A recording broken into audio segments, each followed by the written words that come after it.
You still have that plain face, don't you? By the way, Kate, are you still single and living alone? That's so hilarious. On a holiday, when the doorbell rang, I opened the door to find my sister and standing there, the same sister who had taken my husband Jim from me. 2 years ago, their affair had been discovered, and I had broken up with him. Since then, I had lost track of the two of them, but now Anne had suddenly shown up, mocking my appearance and flaunting the ring on her left ring finger. We got married, so I thought we should meet at least once. Now I'm happily living with your ex-husband. My name is Kate. Since I was a child, I had always been self-conscious about my appearance. My face and body were plain and unremarkable, and while I looked normal to others, I had a beautiful sister named Anne. I had always been compared to her, who was 5 years younger than me. I once overheard relatives. "And is so cute, but Kate is plain. They don't look like sisters. Are they really from the same parents?" saying. Anne knew about these comments and had always looked down on me since childhood. She had a selfish personality and believed she was superior to me, her older sister, and often demanded my things or simply took them if I didn't give them to her. Because of this, I frequently had unpleasant experiences living with her. However, our parents treated us equally regardless of our appearances. They ignored the relatives' hurtful remarks and showered me with love, which made me love my parents dearly. But my parents couldn't protect me from the harsh words at school. Naturally, I was compared to and at school as well. The cute younger sister and the plain older sister. This comparison was frequent, so I decided to excel in academics, as I couldn't compete with my sister in looks. My hard work paid off, and I consistently ranked at the top of my class. My best subject was Spanish, and my parents praised me every time I scored well on a test. However, when I was 17, my mother died in an accident. After mourning her death, I took over the household chores, but Anne didn't seem to grieve much and started treating me like a housekeeper. She always took advantage of our father's absence, which made it even worse. At that time, Anne was just starting middle school. She would order me to buy snacks and drinks and sometimes even demanded money. My monthly allowance is too small. Kate, you don't care about fashion or buying things, right? So, you can lend me some money, can't you? Even when I lent her money reluctantly, she never paid me back. Seeing and becoming more selfish than ever after our mother passed away, I felt a sense of urgency to leave home as soon as possible. I studied hard and managed to get into the university of my choice, starting to live on my own. After 4 peaceful years at university, I landed a job at a major international company. Being good at Spanish, my language skills improved even more after joining the company. Although I faced many challenges, I found my work rewarding and diligently performed my duties for 5 years. Just as I was achieving great success, a male employee who had joined the company that year suddenly confessed his feelings to me. "I've been attracted to you since the first time I saw you. Please go out with me." He stopped me on my way home from work and said this. The man who would later become my boyfriend, Jim, was 5 years younger than me and worked in the same department. What? Why me? Is this some kind of prank? When he confessed his feelings, I felt more bewildered than happy. He was quite handsome and very popular at work. There were many women in the company who were much more attractive than I was, so I couldn't help but suspect that Jim was just playing around by choosing to confess to someone as plain as me. But Jim, looking straight at me with a serious expression, continued. "Kate, you always work so hard and take care of the younger employees. I've always admired your dedication and kindness." I was surprised because I had hardly ever talked to Jim before. I never imagined that someone as successful as him would even notice me. Honestly, I hadn't paid much attention to him until he confessed to me. Even when other female employees gossiped about how handsome he was, to me, he seemed like someone who was just used to the attention of women and was far out of my league. But Jim's sincere demeanor at that moment deeply moved me. "If you're okay with someone like me, I'd love to," I said. I was so embarrassed that I looked down, but when I lifted my head, I clearly remember seeing his delighted smile. I had almost no experience dating men. Throughout high school, I was always compared to and never had a chance for romance, and in college, the one guy I briefly dated broke up with me, calling me dull and plain. So, the idea of dating someone as good-looking as Jim was incredibly exciting to me at the time. We soon started living together. Our relationship went smoothly, and Jim would visit my father several times a year to show his face. My father was very happy that I had a boyfriend. Jim also seriously told my father, "I want to marry Kate someday," which made me incredibly happy. 3 years later, we got married. I was 30, and Jim was 25. When our coworkers heard about the wedding, they all warmly congratulated us, and I was on cloud 9. Jim transferred to a different department at work after our marriage, but we both continued to work hard. After registering our marriage, we decided to visit my father together. My father was happy about our marriage, but I hadn't informed my sister about it. Maybe my father had told her, but I hadn't received any contact from her. Although I knew her contact information, we hadn't kept in touch since I left home, and I avoided seeing her whenever I visited. And was still living at home. She had repeated a year in high school and 2 more in college, finally graduating this year. I planned my visit to avoid meeting Anne, who I didn't want to see. However, while my father, Jim, and I were chatting pleasantly, the front door opened and a familiar voice called out, "I'm home." I froze in surprise, as I feared, and walked into the living room. "And you're home early today," my father said. "My plans got canceled, so I came back. By the way, who's this handsome guy?" And explained about her canceled plans and then, without looking at me, stared intently at Jim. I felt uncomfortable with how she seemed to be sizing him up and was about to tell her to stop when Jim's face lit up at the sight of Anne. "Nice to meet you. I'm Jim, Kate's husband," he said, standing up and smiling as he approached Anne. Jim was obviously charmed, and Anne introduced herself with a look that suggested she didn't mind the attention. I had a bad feeling about this. Anne turned to me with a sly smile. "I heard from Dad that Kate got married, but I can't believe she married someone so handsome. Isn't he too good for plain Kate?" "Anne, how could you say such a thing?" Dad immediately scolded her, but it had no effect on Anne. On the contrary, Anne clung to Jim, linking her arm with his and pressing her body close. "Hey, Jim. How old are you? What do you do on your days off?" And looked up at Jim with a sweet voice, trying to entice him. Rather than being bothered, Jim started conversing with her, still close, leaving me unsure of what to do. "Anne, knock it off." I couldn't bring myself to yell, and I was about to cry with vague anxiety when Dad sternly reprimanded Anne. She glared at me with discontent but reluctantly pulled away from Jim and left the living room.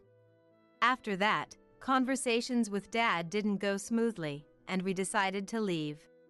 However, just as we were about to step out the door, Anne, who was supposed to be in her room, came back and snuggled up to Jim again. "Jim, come again soon." She quickly stepped back, but I couldn't shake off the bad feeling. Because Jim looked so happy while talking to Anne. It was clear he was captivated by her beauty. Since visiting my parents' house, his behavior had significantly changed. He started carrying his smartphone everywhere, even to the bathroom or when he went to the toilet. Hey, what's going on lately? Are you expecting a message from someone? When I asked curiously, "None of your business, Kate." Jim only responded irritably. Recently, Jim's attitude towards me had become cold, almost like he was a different person. Our conversations as a couple dwindled, and Jim began going out alone from the morning on weekends. He would always return home late at night or early the next morning. Whenever I asked where he had been, he always evaded the question. I didn't want to doubt Jim, but with such frequent occurrences, my distrust only grew. One day, I had a business trip that would keep me away for a few days. The trip was supposed to last 3 days. However, the work finished half a day early, allowing me to return home on the night of the second day. I sent a message to Jim before coming back, but there was no reply even after I arrived home. I thought it was probably because it was sudden, and he hadn't checked his smartphone, so I didn't worry about it as I opened the front door. I had a feeling someone was there. At that moment, I felt the same bad premonition as when Jim first met Anne. He wasn't in the living room. But I heard voices coming from the bedroom, so I decided to head there. I slowly opened the closed door, and I was shocked by the scene. Jim and Anne were there, naked and embracing each other. What are you two doing? I was momentarily stunned, but quickly came to my senses and shouted, "What the hell, Kate? I thought you were coming back tomorrow." Jim, apparently not having checked his smartphone, grumbled while getting dressed, showing no sign of remorse. He might have been ignoring my messages on purpose. "What the hell, you ruined a good moment. Kate, you never know how to read the room, do you?" And glared at me with annoyance after getting dressed. And what is going on? This is cheating. I angrily confronted her, but Anne mocked me. "What? Jim and I agreed to this, so there's no problem. Jim said he prefers me to a plain woman like you." Anne said triumphantly, clinging to Jim. Jim patted Anne's head with satisfaction, not even glancing my way, even though I was his wife. Watching the two of them, my intense anger quickly subsided, and my affection for Jim began to fade. While they were engrossed in each other, I slipped my hand into my pocket, took out my smartphone, and started operating it. "Hey, Jim. Recently, you've been distant and always carrying your smartphone around. Is it because you've been in contact with Anne?" I asked, trying to remain calm. Jim finally looked at me and sneered. "Yeah, that's right. And is beautiful and attractive, unlike you, Kate. It's a pity that Anne has an unattractive sister like you." Jim mocked my appearance and praised Anne. Apparently, Jim had taken a liking to Anne when he visited my family some time ago, and felt the same way. When we were leaving, she secretly slipped a note with her contact information into his pocket.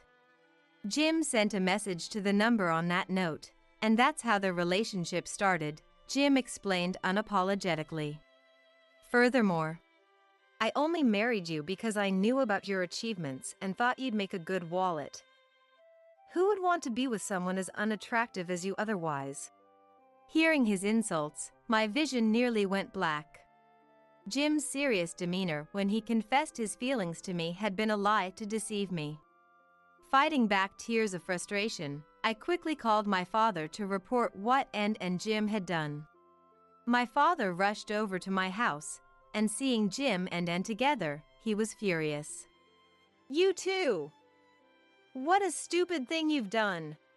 However, Anne showed no remorse despite my father's anger. Jim also. "I'm sorry about this, but I've fallen in love with Anne," he said brazenly. Even my father was taken aback by his audacity, sighing deeply. "That's enough, Anne. I'm cutting ties with you. I've overlooked your selfishness up to now, but this time I'm done. You haven't been looking for a job at all, so I won't be helping you anymore. Don't come back home. Even when my father disowned her, her expression didn't change. Fine by me. I'm going to be happy with Jim from now on. Not a single word of apology to my father for raising her all these years. My disgust grew. I reached my breaking point and glared at the two of them. Then do whatever you want. Jim, we're getting a divorce. Yeah, fine. That would be a relief. Don't ever show your face to me again. His insults no longer reached my ears. I felt ridiculous for having been married to someone like him, even for a short while. I told Jim I was divorcing him, left them behind, and moved out of my apartment that very day. After moving back to my family home, I quit my job, but thanks to my father, I quickly found a new one. My father worked for a foreign company in the same industry as my previous job. There was a job opening, and my father, who held a high position, spoke to the CEO on my behalf to get me hired. By the time the divorce was finalized, Jim had also left the company, and he and Aunt had moved somewhere unknown. I enjoyed a peaceful life with my father and adapted well to my new job. 2 years passed like that. By this time, I had almost forgotten about Jim and Aunt, but then something unexpected happened. It was my day off, and I was doing housework when the doorbell rang.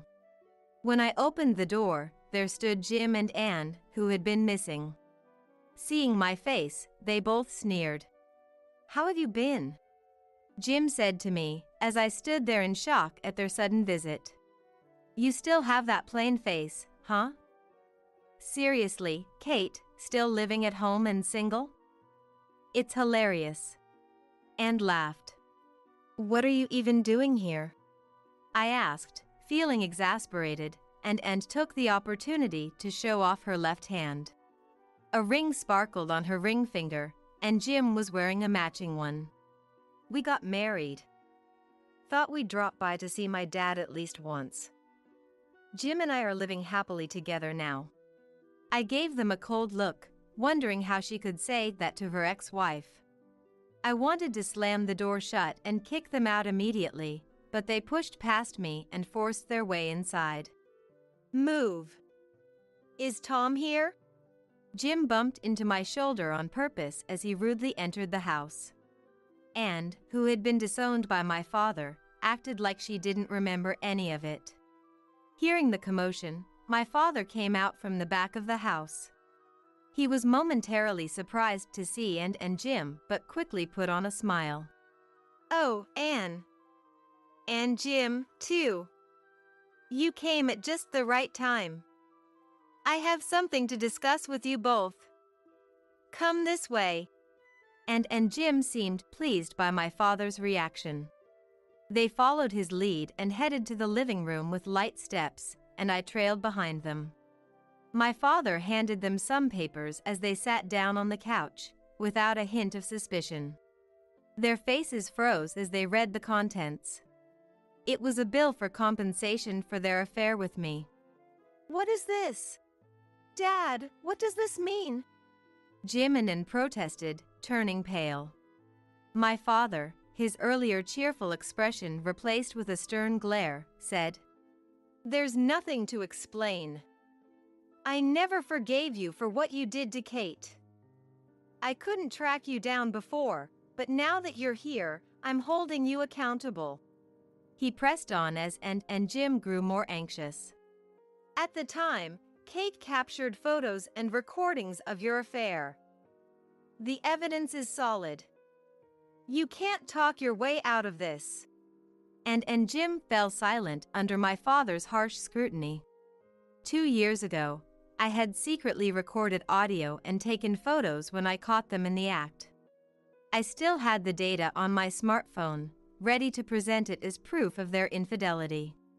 "There's no way we can come up with that kind of money," Jim said in a despairing voice. But my father's expression, "I have another matter to discuss with you," softened. He then retrieved a few more papers from a drawer and handed them to and Jim. I already knew what they were, the deed transfer documents for this house. My father proposed giving them the house as a lifetime gift. As expected, their eyes lit up instantly, and they eagerly agreed. So, you're giving us this house? Why didn't you say so earlier? Then we can sell the house to pay off the compensation. All they seemed to care about was selling the house for money. Their financial situation was tight, and they quickly signed the papers, thrilled with the unexpected windfall. So, Kate gets nothing even though she lives here with Dad? That's sad. And sneered at me after signing the papers. She seemed to think my father wasn't giving me anything. When I didn't respond, they began preparing to leave, their business concluded. All right, Dad, we'll be back. You two make sure to pay Kate her compensation soon. My father said firmly, and Jim replied, Of course, Tom. Thanks for giving us the house, he answered dismissively. Watching them leave, still mocking me and clearly pleased with themselves, I saw my father look at me and nod with a smile. I nodded in return and started packing for a certain preparation. Actually, my father and I had originally planned to move out of this house soon. It was just at that time that Ann and Jim appeared, so my father brought up the topic of giving them an advance inheritance. After we moved out, Ann and Jim tried to sell the family home immediately, but the house, although spacious, was quite old and deteriorated. We received a call about that once. You really stuck us with that old house. It's not worth any money at all. As soon as the call connected, she was furious, but I had no intention of taking her seriously. You two were the ones who happily signed the contract, weren't you? I don't care about the money. As long as I get the compensation, that's all I need. No way! I ignored the disheartened Ann and hung up the phone. In the end, selling the house didn't come close to covering the compensation, so Ann and Jim had to take on debt and work non-stop every day. Jim had already changed jobs, but his salary was lower than at his previous company, making life tough. Additionally, Ann, who had always lived off her parents' and Jim's money, had never worked before. As a result, she was extremely exhausted from the unfamiliar working life at the company she somehow managed to get hired at. One day, my sister and her husband, burdened with huge debts, called me again. However, at that time, I was on a plane with my father, so my smartphone was turned off, and I didn't notice the call. We were on an international flight, out of signal range for more than half a day. After getting off the plane, I checked my smartphone and found dozens of messages from Ann and Jim. The messages were demanding a redo of the advance inheritance. How selfish can they be? We've already given them the compensation. I don't intend to deal with those two anymore. My father, muttering this, had also received a ton of messages on his smartphone and started deleting all of them in exasperation. I don't want to have anything to do with them either. But since we're overseas now, we won't meet them again in the future. After that, we blocked their numbers and rejected their calls, cutting off all contact from Ann and Jim. Actually, my father and I have decided to live abroad from now on. And currently, I'm remarried, and my husband was also on the plane with us. I met my husband at the company I joined thanks to my father. He was an employee sent from overseas, and he said he was attracted to my intelligence and thoughtfulness, so he asked me out, and we soon got married. The company has now launched a project to expand its business overseas, and since I can speak Spanish, I moved abroad with my husband and father. The new house we bought, thanks to my husband, who is a local, is a very luxurious detached property. Since moving into the new house, I've been able to forget all the unpleasant things from before. Now I can live freely and am working hard every day in this new place. I'm enjoying my new life, feeling fulfilled by the overseas project with my husband and father. You're really clueless, aren't you? The inheritance! The inheritance! Hand it over already, said Mary, my sister-in-law, barging in as soon as the front door was opened, happily talking at her own pace. Despite not being close, her sudden demand left me baffled. If it weren't for Henry, I wouldn't even want to come near such a gloomy place. Indeed, to Mary, adorned in flashy clothes and accessories, the home of her contrasting brother Henry and his daughter-in-law, me, must have seemed dreary. However, I thought Mary, who talked about the inheritance at the doorway without even looking at her late brother's portrait, was much more spiteful. This attitude of Mary's wasn't new. She boasted about her confidence in her appearance and often treated the gentle-natured Henry harshly. I had heard from him that once he began to advance in his career and earn a significant income, Mary changed her attitude and started cozying up to him. I was truly appalled by Mary's lack of compassion, barely visiting when Henry was repeatedly in and out of the hospital and not crying at all during the funeral. I had decided to have nothing more to do with her, but greedy Mary wouldn't have it. We don't have all day. Hurry up. Sally must be busy too, right? Mary, with eyes gleaming with anticipation, was convinced she was entitled to the inheritance. However, I possessed something that would utterly change that expression. It was the last words from my late husband. Read this, and you'll understand everything. I am Sally, a widow in her mid-60s, living a modest life. I lost my beloved husband about a month ago, his long-standing illness having worsened. We met and married in our 40s, so we had no children. The loss felt overwhelming, having supported each other for 20 years. Was there any need to keep cooking for someone when there were no children? I considered following Henry but, embarrassingly, lacked the courage. Furthermore, no matter what happens to me, live on without losing heart. Sally, you're an independent and remarkable woman, Henry often told me. Ignoring his now final words was something I could not do. Life changed drastically after Henry passed away.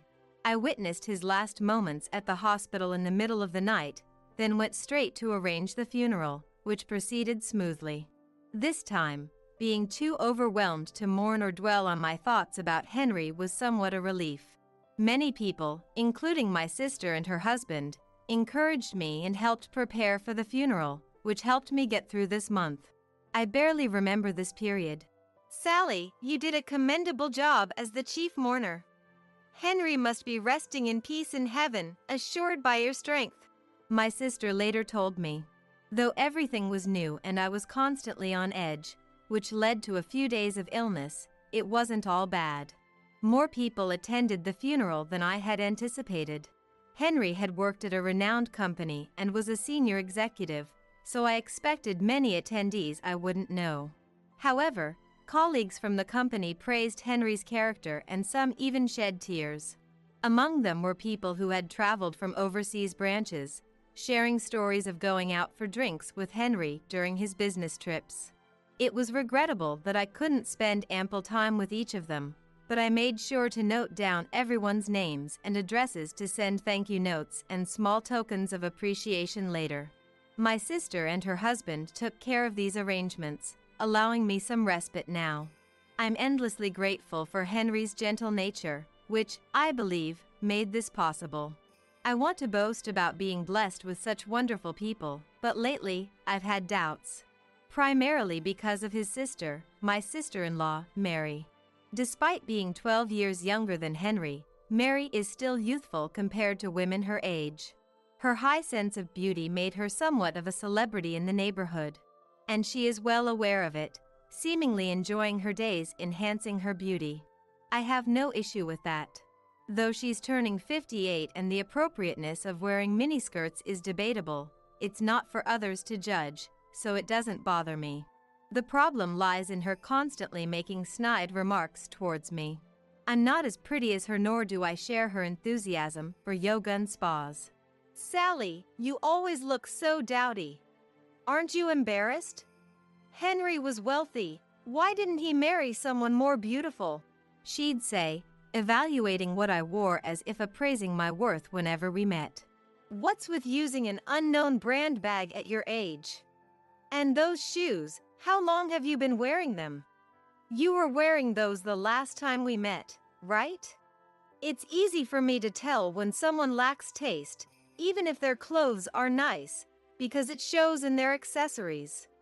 Won't Henry buy you any? He doesn't desire material things, so if you asked, he would buy them for you, wouldn't he? I have enough bags and shoes, though not as many as her. Being called sloppy is one thing, but I've never been one to hoard items. In fact, I make it a point to discard at least one old item whenever I buy something new, so my home is rather clean. Whenever Henry asked me if I wanted anything for our anniversary or my birthday, I would plan a trip without hesitation. I've always believed that memories are invaluable and cannot be bought. Now that he is gone, I'm glad I made those choices. Mary would mock me indirectly with her remarks. Henry wasn't much to look at, so in that sense, you're well suited. But you must have married him for his money, right? No matter the insult, she always concludes with this. This is the issue I have with Mary's behavior. She spreads rumors among relatives that I married Henry for his money. Apparently, there were plenty of women who approached him with that intention.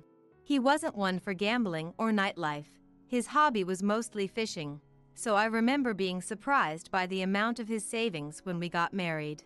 However, I never intended to splurge his wealth.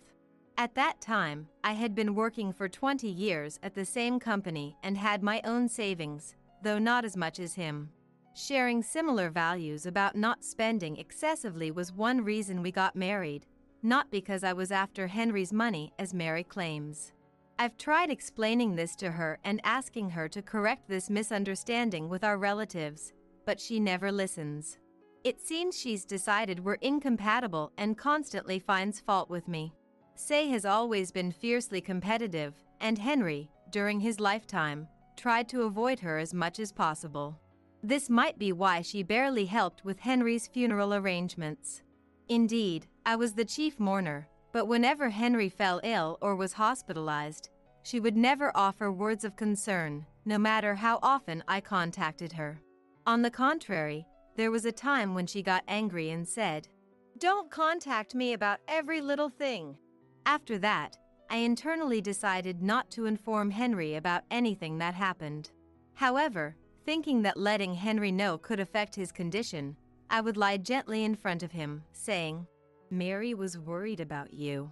In the end, she never showed herself to Henry before he passed away, so even at the wake, she maintained an attitude as if she was there out of obligation, almost as though it was someone else's problem.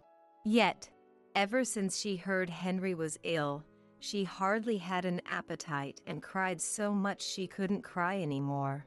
Maybe that's why she looks so down now. She said she couldn't visit the hospital because she didn't want to see Henry in a weakened state. The relatives whispered. Hearing this, I was overwhelmed with an indescribable frustration and, compounded by the shock of losing Henry, tears began to blur my vision. Mary, spoken of as a tragic heroine, had skin too radiant for someone who supposedly lost their appetite, and naturally, there were no tear stains or signs of swollen eyes. Despite telling me not to contact her, she seemed humble in front of the relatives. If my sister hadn't been there to sense my feelings and tactfully lead me away, I might have lost my composure and shouted something at the relatives. Knowing Mary could not even show respect for the deceased, I resolved to have nothing to do with her going forward. After the funeral, I gradually sorted through Henry's belongings, balancing work and household duties, and at the same time, started to regain my composure. At first, each item of Henry's that disappeared felt like erasing a memory, but I reminded myself that the memories with Henry were held most dearly in my heart. I cherished the time spent with those who attended the funeral, slowly reclaiming my tranquil life. Then, predictably, it was Mary who disrupted these peaceful days. She rang the doorbell and knocked repeatedly. "Sally, you're there, aren't you? Your sister has come all this way, so open up," she called out, though I never considered her my sister. Mary raised her voice as if to perform for the neighbors. With laundry hanging outside, playing dead wasn't an option. What were you doing? I was about to get sunburnt waiting, she said the moment I unlocked the door, barging in without hesitation, thrusting a bag from a well-known foreign brand into my hands and beginning to remove her shoes. What's this all about? I managed to ask, to which she dramatically sighed. I've been so busy and couldn't visit, thinking you might be feeling down all by yourself. So, I brought something nice, she said, retrieving the bag she'd handed me to reveal its contents while standing. Accessories, perfume, and high-end baked goods similar to those Mary usually enjoyed, none of which seemed fitting for me. Did she really think I would be delighted to receive these? Moreover, her behavior today was unusually gentle. I may have been harsh on you before, but you were the woman my only brother chose. I didn't want to hand him over to a gold digger. But seeing you at the funeral made me realize you're different. Only someone who truly loved Henry could shed so many tears and give a speech with disheveled hair, disregarding what others think. It seems she's not used to praising people. Even when she tries to appease me, she can't help but comment on my appearance or actions. However, the way she looked at me carried a sort of passion, as if she was in the presence of someone she respected. Mary's overtly changed demeanor only left me utterly bewildered, as she continued to shower me with what seemed like compliments. Despite my growing discomfort from not knowing what she truly thought. I'm sorry. I still haven't settled the estate affairs.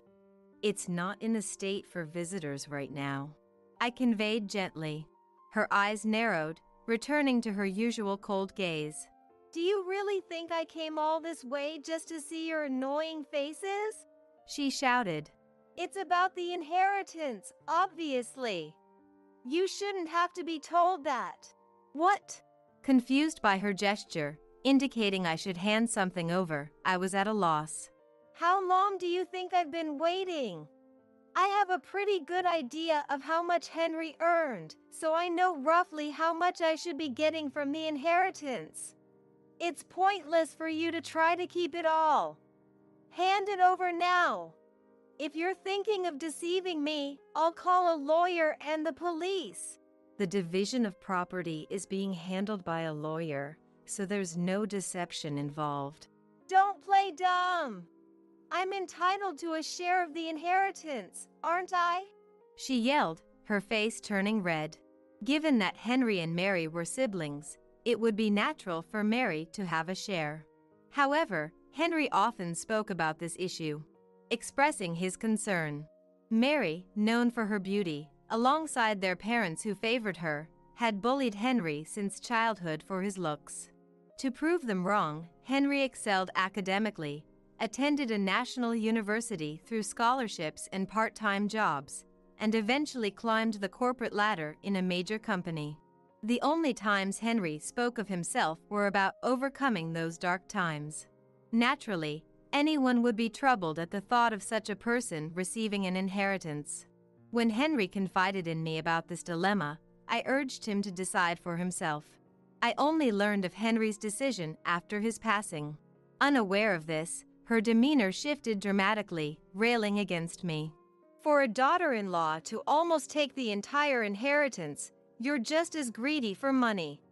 I always suspected something fishy about you marrying that plain man after 40. The only reason to spend a lifetime with someone who has no merit but his wealth. I listened patiently to your talk of love, values, and all that. Just give me half of your share right now, and I'll disappear. It appears the sweet words and gifts were just a ploy to wrest his inheritance from me. Having been a target of her animosity for so long, I had anticipated there might be ulterior motives behind her sudden change of behavior. Witnessing her brazenly shout in the entryway, I realized just how lacking her sense of morality was. I wondered what Henry, peacefully listening from heaven, would think of all this. I told Mary to wait there for a moment, intending to show her a particular document. Upon hearing this, Mary's eyes sparkled instantly. You really understand me. Let's go eat some delicious French cuisine with that money next time.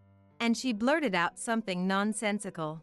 Not wanting to be swept up in Mary's pace, I retrieved the document from the back room without agreeing to her plans and handed it to her. "Please, this is from Henry. You can have it," I said as I gave her the document, Henry's last letter. Essentially his will. Mary, sensing what it was, quickly opened it. Her eyebrows, meticulously shaped, moved up and down, clearly agitated by the letter's contents. "What does this mean? I don't understand this." Her ignorance stemmed from her own choice not to see Henry. The words almost reached my lips, but seeing Mary collapse weakly into a seat, I doubted they would reach her now. The will stated that Henry bequeathed all his possessions to me, as a final gesture of appreciation for a life shared in mutual support and love, leaving a passionately written message too private to read aloud. Reading this, I felt a renewed warmth for Henry, who thought of me even while battling his illness, making it clear Mary would receive not a cent. Despite the clear answer, Mary, unable or unwilling to accept reality. "What does this mean?" she murmured. Her face paled, and no response came from her as I half forced her out and quickly locked the door. Through the door's glass, I faintly saw Mary's shadow sway and stagger away. Feeling relieved that she wouldn't bother me again after reading the will was short-lived, the next afternoon, Mary called. "I never thought you could be such a villain, Sally. How dare you deceive me?" Her fury was palpable even over the phone, sending a chill down my spine. But I had done nothing wrong, nor did I deserve to be slandered as a villain by her. I was about to respond with renewed determination, but she cut me off. "You're probably feeling pretty good about knocking me down, aren't you? But sadly for you, you're about to experience real pain. This is your punishment for angering me. Don't think apologizing now will make me forgive you."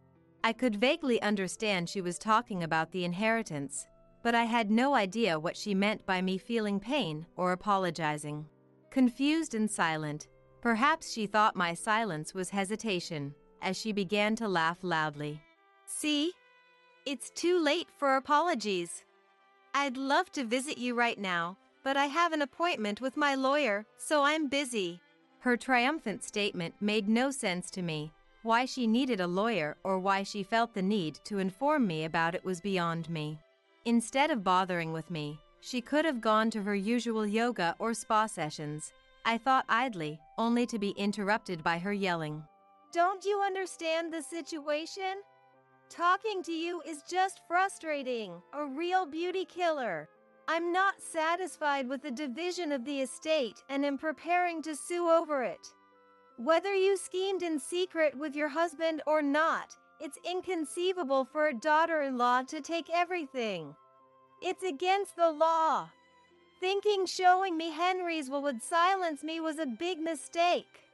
To think you'd exploit a sick Henry for your gain, you have no conscience. I have a right to the inheritance, and I intend to claim it." It seems she was under the impression I was hoarding the inheritance. By manipulating Henry to write the will in my favor, which finally broke my silence. "It would be a waste of your time to go. The will was directly handed to a lawyer by Henry himself. I only read it afterwards, so there was no trickery involved. Plus, I've been informed by the lawyer that you have no claim to the inheritance. So, I think it's best if you didn't bother, as you're unlikely to be taken seriously." My calm response only angered her further, her voice growing louder.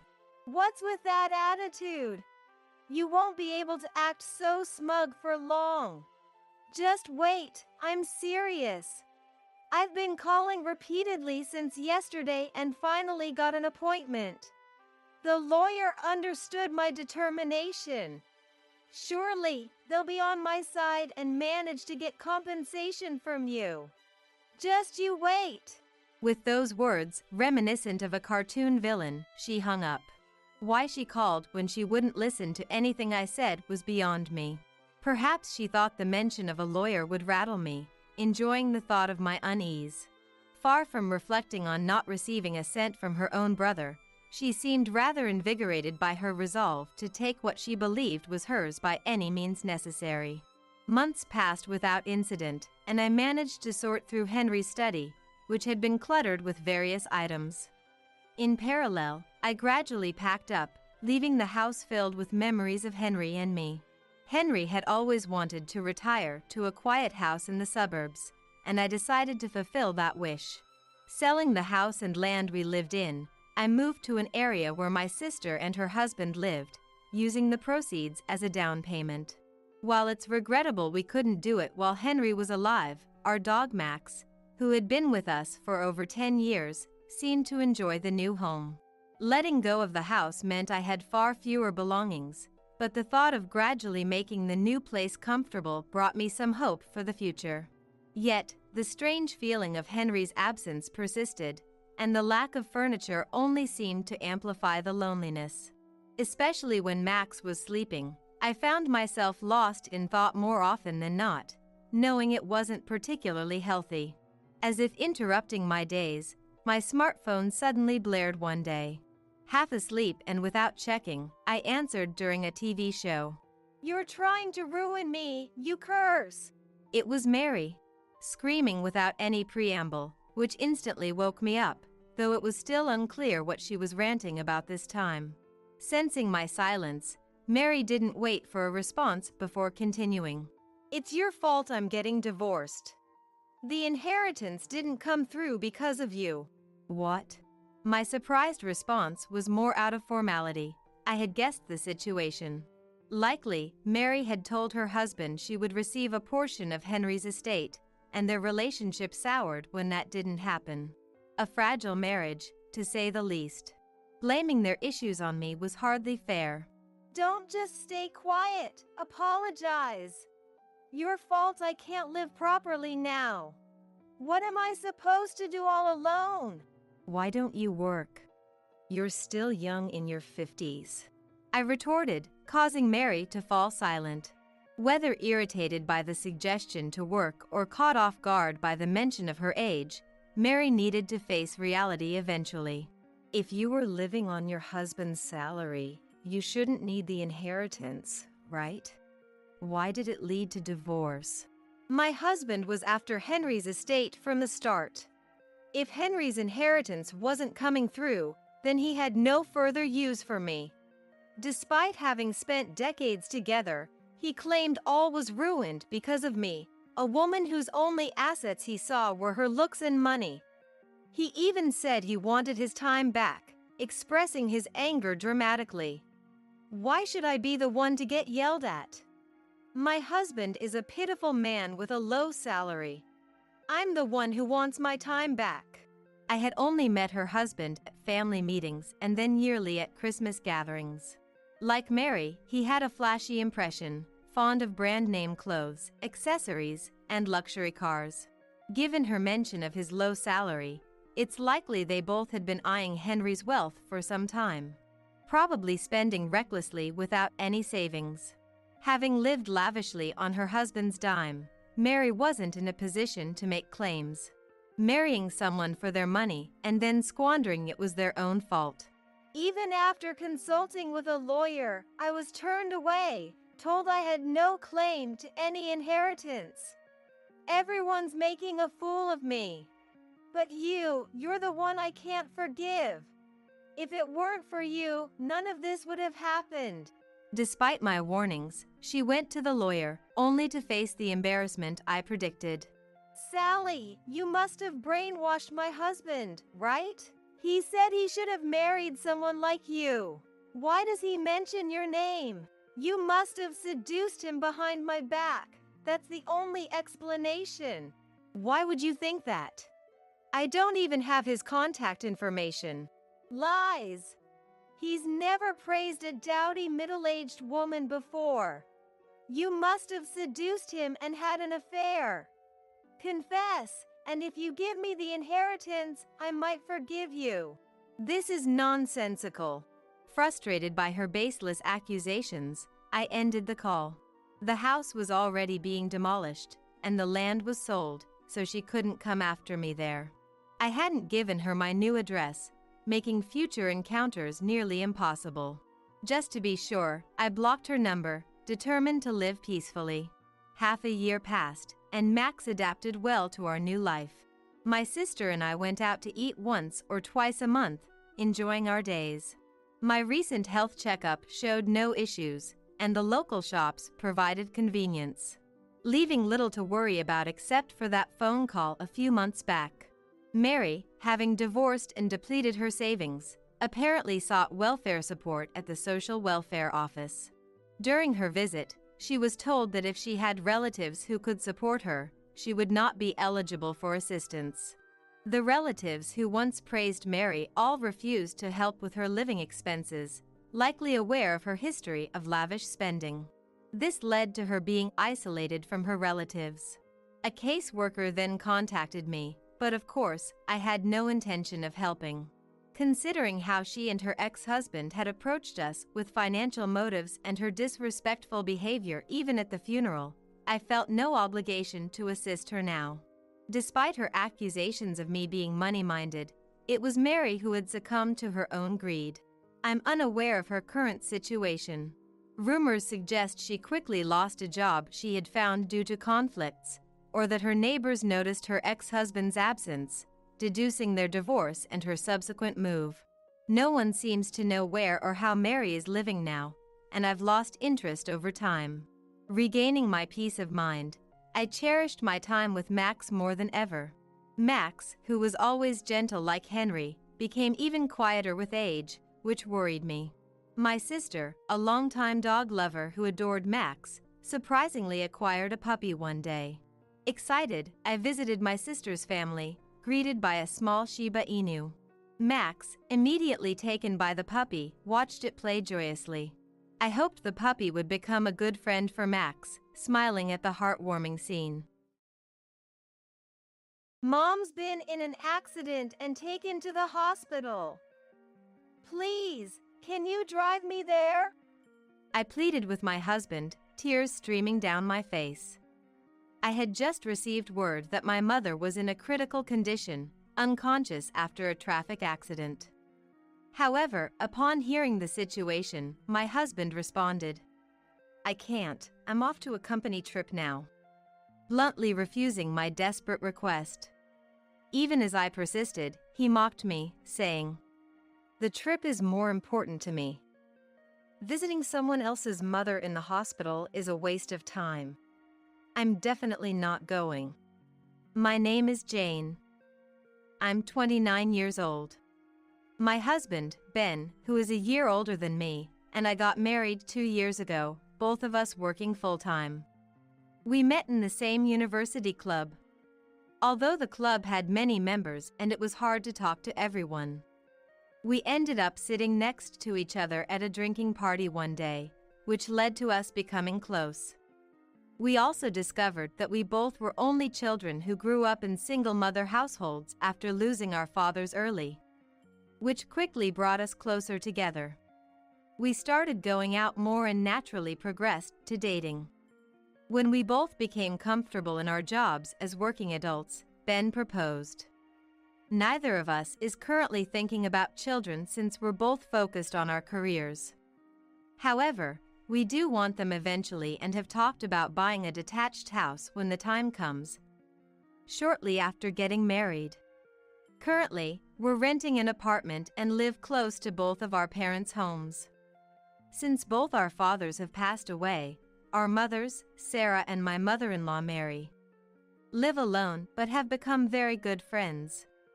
Their similar experiences of not remarrying and raising a child on their own seem to click. And since our family meeting, they've developed a friendship like no other, often meeting for tea or traveling together. I never expected them to get along so well, but seeing my mother happy with Mary makes me glad they met. Mary is also very fond of me, and we have a good relationship. However, Ben isn't too thrilled that Mary seems to prioritize my mother over him. He has quite the mama's boy trait. I knew from his behavior even before we got married how much he cherished his mother, which I understood, coming from a single mother household myself. But shortly after we started living together post-marriage, I discovered his true nature. One holiday, I received a message from my mom with a photo attached, saying she was having lunch with Mary. Having lunch with Mary now? I read the message, accompanied by a photo of the two of them smiling, which naturally brought a smile to my face too. "Hey, Ben. Looks like Mary and my mom are having lunch. Look, she sent a photo," I said, showing the image to Ben, who was at home at the time. However, his mood soured immediately upon seeing it, and he clicked his tongue in annoyance. "What's this? Some kind of spite against me? Huh? What are you talking about?" At that time, I hadn't realized Ben disliked my mother. True, Ben often didn't talk much in front of my mother. But I thought it was because we were newly married and he was just nervous. I never imagined he would resent my mother simply because she got along well with his own. "Lately, every time I invite Mom out for a meal, she turns me down saying she has plans with Sarah. Doesn't your mother know the meaning of restraint?" I was shocked to hear Ben think this way and speak ill of my mother. Mary, too, seemed to have realized early on that Ben disliked my mother. There was a time when we were dining out as a group, and Ben made a snide remark towards my mother, which Mary couldn't stand and scolded him. "Ben, what is this attitude towards Sarah? Enough is enough. What? You always side with this person. Haven't you always said I'm your precious son? It's not funny preferring someone you've recently become close with over your own son," Ben retorted, but I honestly found his attachment to Mary to be unnaturally strong. Later, when Ben wasn't around, Mary apologized to my mother and me. "I think I've spoiled that boy too much. I'm truly sorry. There's no need for you to worry. I'm not bothered by it either. Ben really loves you." My mother, being gentle-natured and not prone to anger, seemed to accept the situation without blame. However, I could tell right away that she was hurt inside. And Ben, without considering my mother's feelings, progressively worsened his behavior over time. Although Mary would defend my mother, preventing Ben from openly attacking her, he would complain to me whenever my mother and Mary seemed close, eventually even starting to regularly speak ill of my mother. Not long into our second year of marriage, I couldn't take it anymore and had a huge argument with Ben. After a fierce exchange of words, the fundamental issues remained unresolved. And since then, our relationship has become awkward, with less conversation than before. Lately, I've noticed Ben's been coming home late and going out alone on weekends more often. Feeling something was off, I asked him directly. "Work's been busy. Lots of overtime and working on weekends lately," he said. Despite his explanation, I couldn't shake off my feeling of unease. Then, one Sunday, when we both had the day off, I noticed Ben packing early in the morning. It seemed he wasn't going to work after all. Just as I was about to ask why he was packing, my phone rang with a call from an unknown number. Curious, I answered, only to find out it was the police. After confirming I was Sarah's daughter, the officer on the line dropped a bombshell. "Actually, Sarah has been involved in a traffic accident." My mind went blank.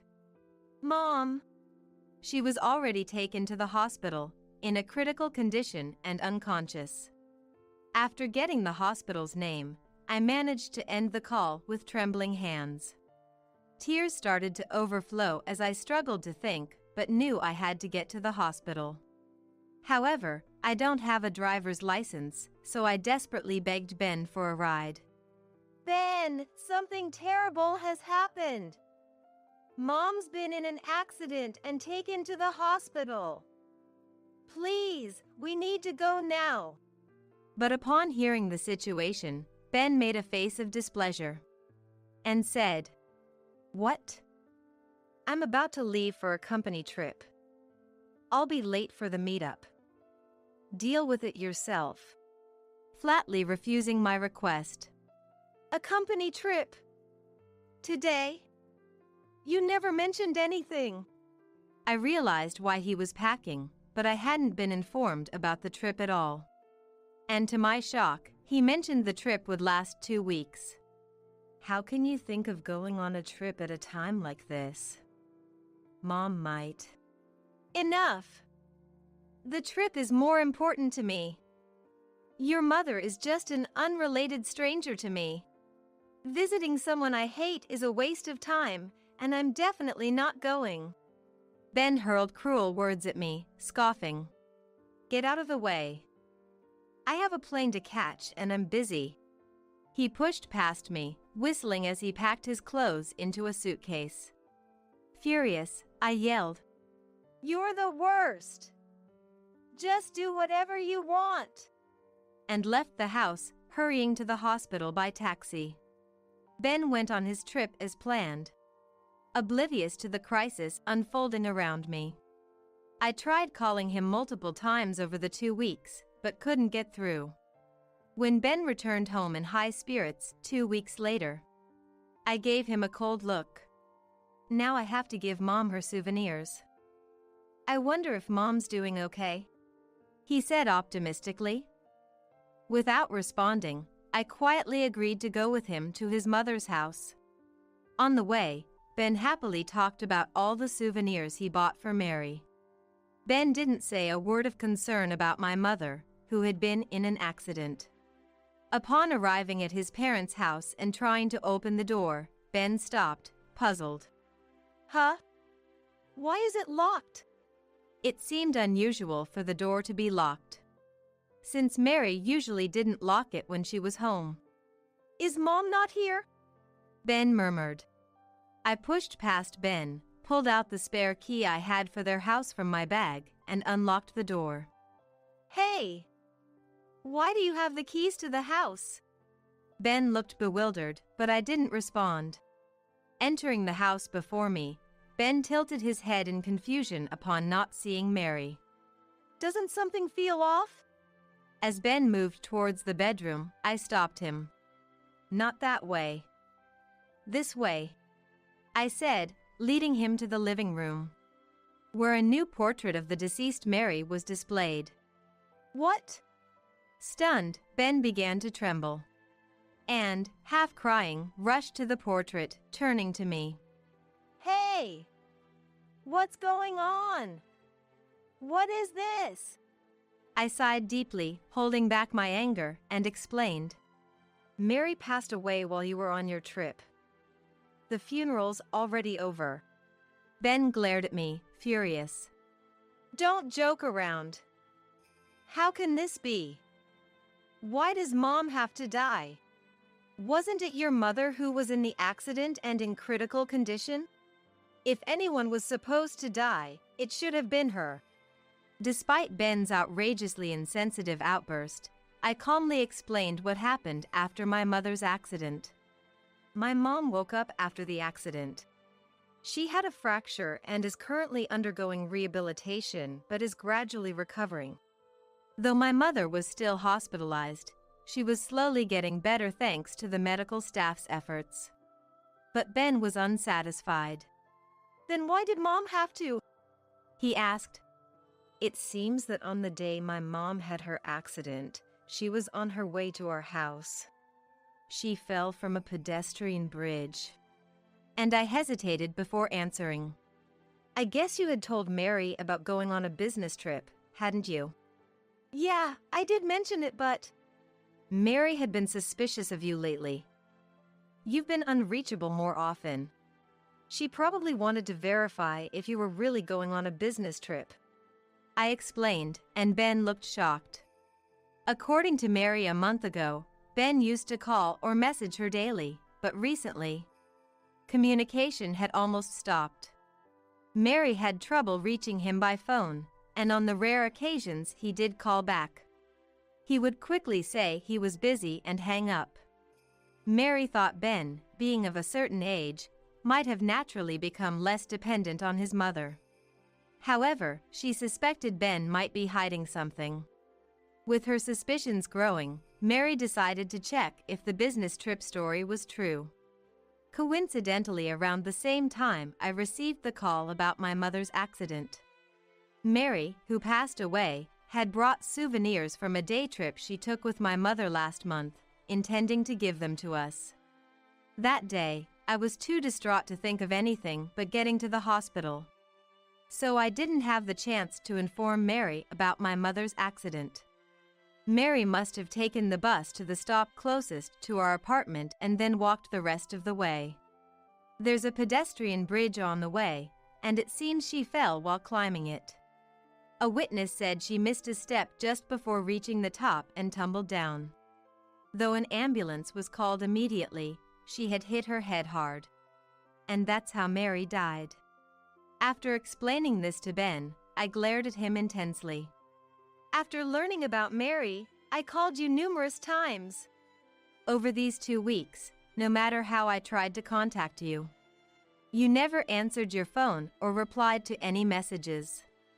Because there were no other relatives to take on the role, I had to act as the chief mourner at Mary's funeral. With my mother still in a critical state, I had to somehow get through Mary's funeral without her real son. You've been ignoring all contact for 2 weeks, just out having fun, right? This has shown me exactly who you are. I'm divorcing you. Upon declaring this, Ben collapsed to the ground, crying loudly. How can you say that right after Mom died? Now's not the time for divorce talk, is it? I didn't contact you because I was always with my coworkers. I had no time. As Ben sobbed and made excuses, my anger only grew. Stop lying!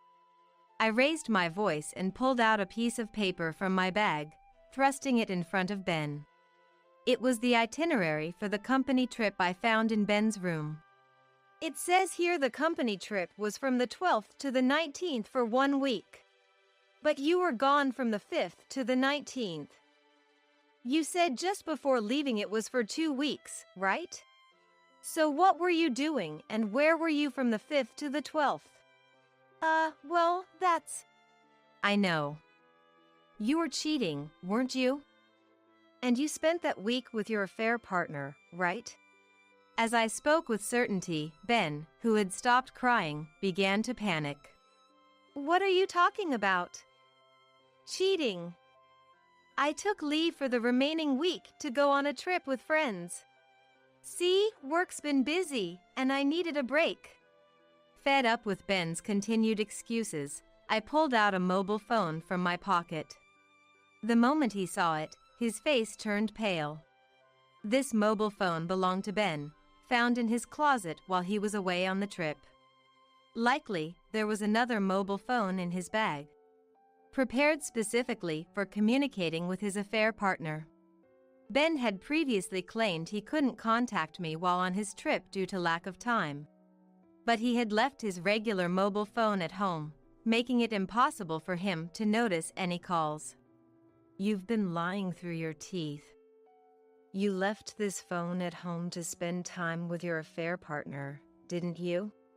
As I placed the mobile phone in front of Ben, he began to tremble and slammed his fist on the table. Yeah, that's right. I've been fed up with you for a long time. I've got someone else I love now. He shouted defiantly, and then, And how did you know where to find the mobile phone? Don't tell me you searched my room while I was away. He yelled, which was exasperating. I looked at Mary's portrait and silently apologized to her for showing such a scene before speaking up. Mary told me. At that, Ben choked on his words. After a big fight with Ben over my mother, he started coming home late and going out alone on his supposed workdays off more often. Suspecting something was off due to his increased unavailability, I had confided in Mary. Mary, sharing her suspicions about Ben, had advised me.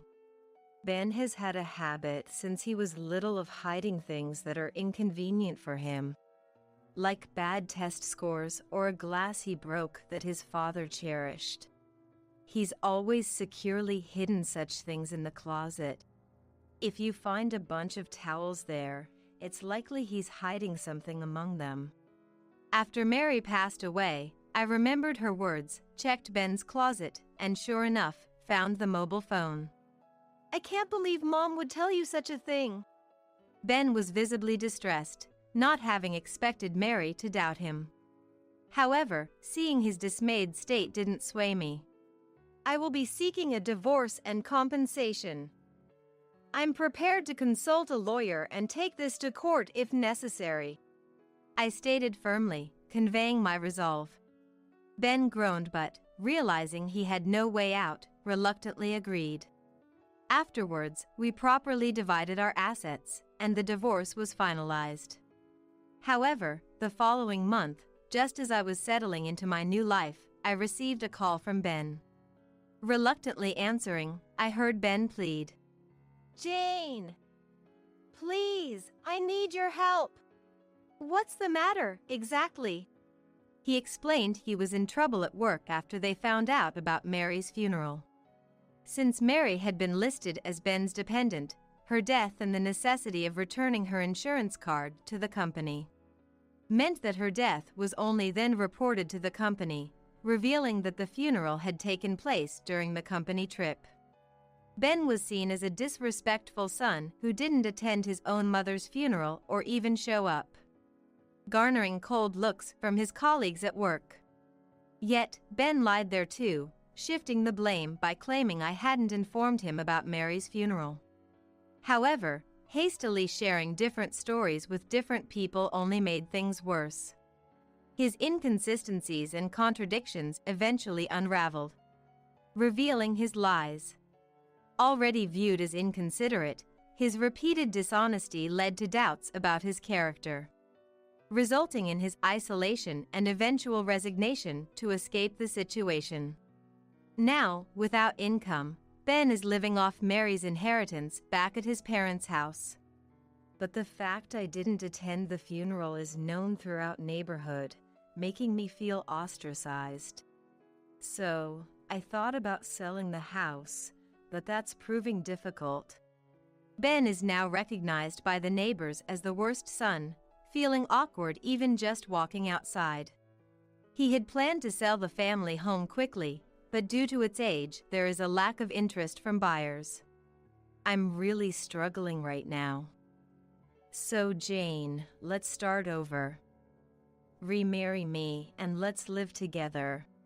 Hearing this, I was disgusted. He was only reaching out because his situation had worsened. Don't be ridiculous. I've had enough of you. I will never remarry you. Please. I can't go on like this. I don't care about you anymore. You should just live with your affair partner. Rejecting him outright, Ben started to falter. No, we've already broken up. Apparently, the affair partner learned about Mary's funeral and, subsequently, that she was the other woman. Ben had hidden his marital status, leading to her anger and their breakup, leaving him alone. It's your fault. I don't want to be with someone like you. Goodbye. As I was about to hang up. Wait! If you won't agree to remarry, I'll come to your house and argue in person. You're at your parents' place, right? Ben threatened. But I'm not. I immediately responded. Where are you then? I won't tell you. Also, I've recently changed jobs, so lying in wait at my old company is useless. I've already asked everyone to call the police if you show up after my resignation. I decided to sell my parents' house to distance myself from Ben, despite the low likelihood of finding a buyer due to its age. So with my mother's consent, we sold the land after demolishing the house. My mother, having recently been discharged from the hospital, is deeply saddened by the loss of her close friend, Mary. Thus, we moved to a quiet place to live together. And I switched jobs accordingly. Then at least tell me where you are. After all, I've received care from your mother, and I want to visit her. Ben was desperate to find out where I was, but his words only infuriated me. And I was surprised by how cold my response was. Received care? After you've been nothing but trouble for Mom. Don't start saying convenient things now. Besides, Mom has said she never wants to see you again. What? Wait a minute. Jane. Ben was still trying to say something, but I mercilessly ended the call.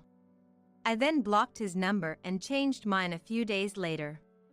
Later, I found out that Ben was being sued for compensation by the affair partner he deceived. And he was in a dire situation. Unable to borrow money due to lack of employment. He's been doing day labor and part-time jobs while searching for full-time work.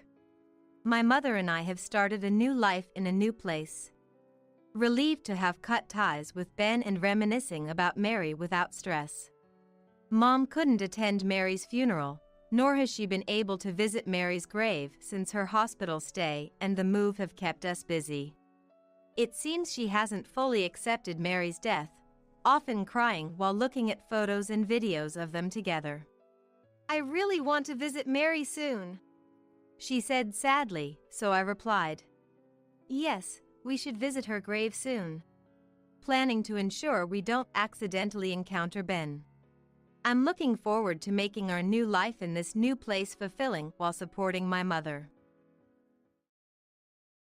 On the day we celebrated the 50th wedding anniversary of my in-laws, I arrived late and pulled along my son to introduce him to my sister-in-law, Abigail. This is my son, Mark. Mark, say hello. I'm Mark. I'm 5 years old.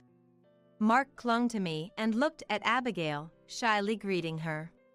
Abigail, as I mentioned in my letter, my son has a congenital disability. Before I could finish, Abigail blurted out. EW, what a monster! Don't let it spread to my kids. In that moment, both Mark and I froze as if time had stopped.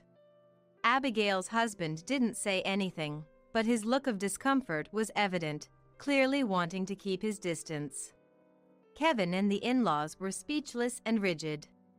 I couldn't believe what was being said to such a young child, filled with disbelief. Not knowing what to say to the insensitive remarks of Abigail and her company. I stood there motionless until I heard a voice from beside me. Do people hate me again? Mark looked down, desperately trying to hold back tears. Such words would hurt an adult, let alone a child. It's not contagious. He has albinism, which just means he was born with less pigment.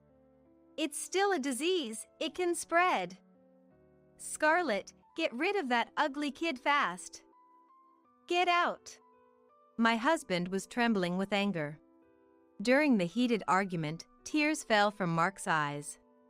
Interrupting Kevin, who seemed ready to confront Abigail, my father-in-law Robert spoke up. Yes, don't ever come back. The relief was visible on Abigail and her husband's faces. They smiled triumphantly as if they had found someone who understood them. But their smiles quickly turned to surprise. What?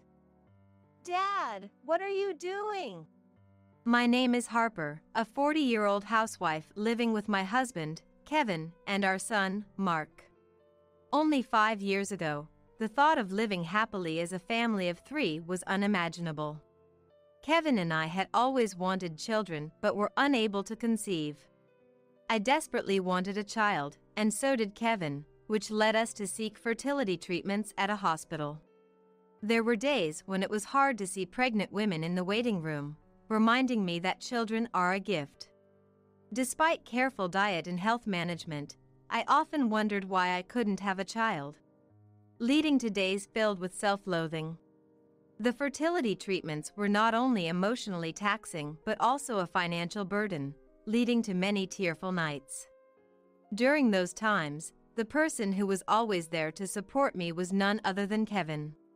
His encouragement, holding my hand, and accompanying me to the hospital were incredibly reassuring. "It's okay, I'm sure our baby is just waiting for the right time to come to us." Miraculously, his words gave me hope, and I became more positive. The following year, our efforts paid off, and I became pregnant. We sharing the news with my in-laws Robert and Chloe, who were overjoyed. The baby grew healthy inside me, and we looked forward to the delivery day. On the day of birth, hearing the lively cries, I was deeply relieved and eagerly wished to see the baby's face. Yet, the child born had skin and hair so white and delicate, it seemed touching could break them, like an angel. Needless to say, Kevin and I were astonished. We were confused, as no one in our families had such an appearance. Why? The doctor explained our child had oculocutaneous albinism, a congenital condition known as albinism. Albinism?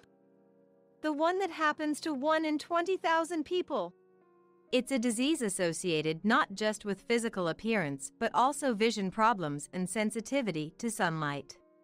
I regretted not being able to give birth to a normal child after fertility treatments. However, seeing the baby, all that faded away, and we embraced our child fully. It doesn't matter if it's a rare disease. Our child is as beautiful and precious as an angel. Exactly. This child chose us. Thank you, thank you. Thus, Kevin and I accepted our long-awaited baby positively and with hope. We named the child Mark and decided to raise him with love. Introducing him as our angel to the in-laws, they were initially surprised, but eventually warmed up to Mark's innocent smile. "It might be hard, but you two will surely overcome everything. If you ever need help, we're here for you." The in-laws accepted and promised to love and care for him together. Mark's main concerns were managing sunlight exposure and weak vision. When going outside, sunscreen is essential, and Mark also needs assistive devices for his vision.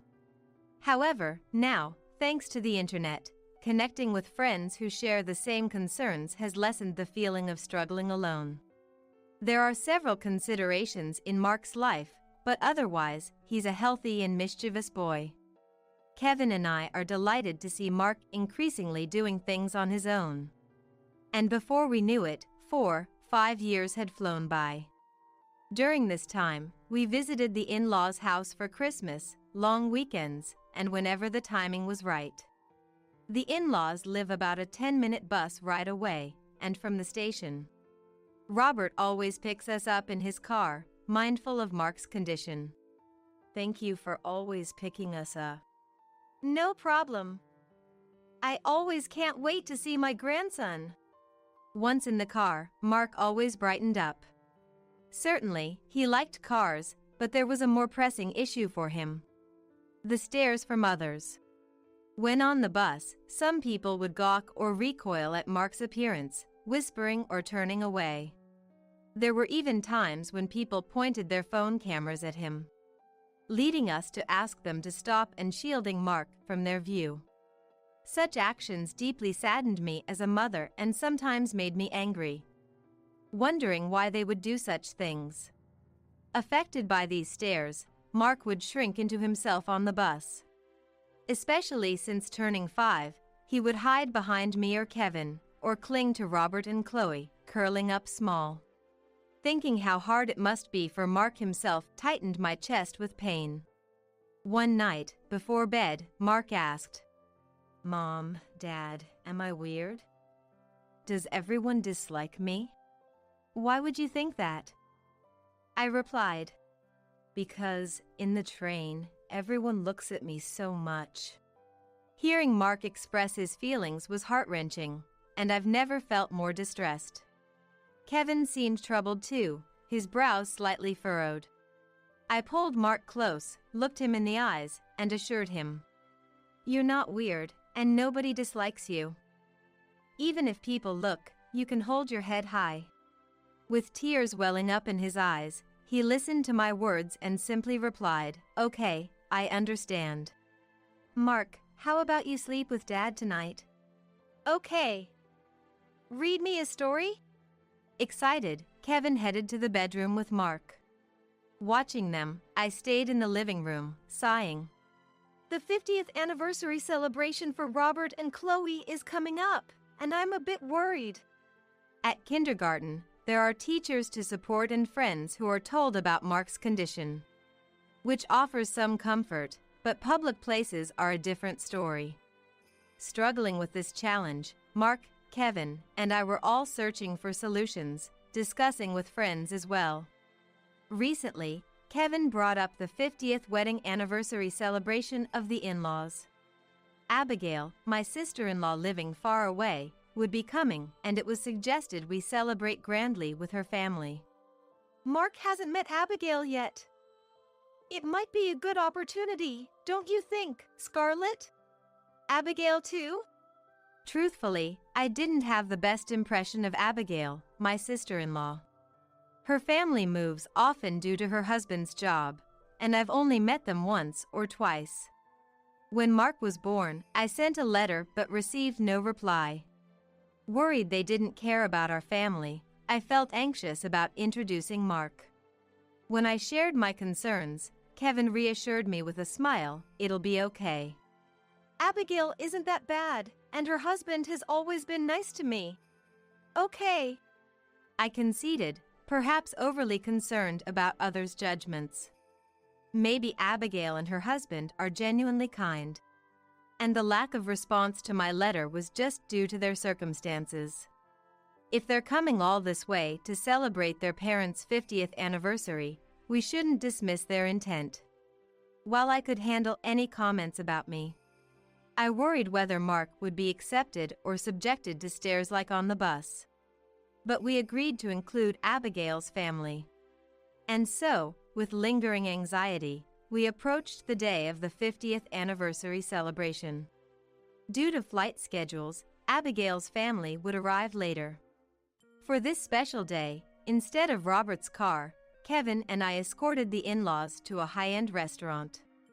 Because we had a reservation, I said, "I'm Harper," and the receptionist led us to our room. Robert and Chloe, smiling happily, held Mark's hand as they walked to their seats. The stylish space, fitting about 10 people, was lit with soft lighting, creating a calm atmosphere. "Grandpa and Grandma are happy." "I'm happy too." "Yes, Mark is happy too." Mark seemed to understand today was special, smiling more than usual. He was dressed in new clothes bought for the occasion, looking even cuter, which made the staff lady smile. After some time chatting, Abigail's family arrived late. They appeared in formal attire, and Scarlett, Mark's cousin, was also dressed in a cute outfit. "Sorry we're late." "Dad, Mom, congratulations today." Abigail dropped her bag and greeted Robert and Chloe. Of course, Abigail's husband and Scarlett smiled and said, "Congratulations." When they settled, I nervously greeted Abigail's family. Abigail, long time no see. Thank you for coming all this way today." "Ah, right." However, she responded indifferently, as if she barely knew me. Gathering my courage, I brought Mark over to introduce him. This is my son, Mark." "Say hello, Mark." "I'm Mark, 5 years old." Mark clung to me and shyly greeted Abigail. "Abigail, as I mentioned in my letter, my son has a congenital disability."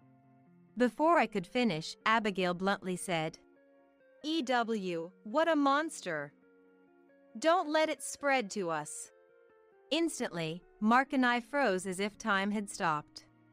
Abigail's husband, without saying a word, clearly looked uncomfortable, clearly wanting to keep his distance. Kevin and the in-laws were speechless and stiff. I was filled with disbelief at what was said to such a young child. Not knowing what to say to the inconsiderate Abigail, I stood there motionless, but then I was brought back to reality by a voice from beside me. "Do people hate me again?" Mark looked anxious, holding my hand. Laughing, Abigail said, "Yeah, nobody wants to see your face." Mark looked down, trying hard not to cry. Such words would hurt an adult, let alone a child. I thought about slapping Abigail right there, but hugged Mark tightly instead. "What are you saying, Abigail? That's not true." "That's right." "Abigail, how could you say that?" Chloe hugged me and Mark in defense. What? Mom, you're defending that monster? It's gross, like, it's all white and has white hair. Is it contagious? Get it away if it's going to spread. It's not contagious. It doesn't spread. He has albinism, a condition of being born with less pigment. So, it is a disease. It could spread. Why did you bring him? Stay away. Scarlett, stay back. Abigail, don't say that. Mark is not a monster, nor is it contagious. Don't treat him like that. Kevin, is that really your child? Unbelievable. Why can't you be more considerate, Abigail? Just get rid of that ugly kid, fast. Get out. Kevin's hands trembled with anger.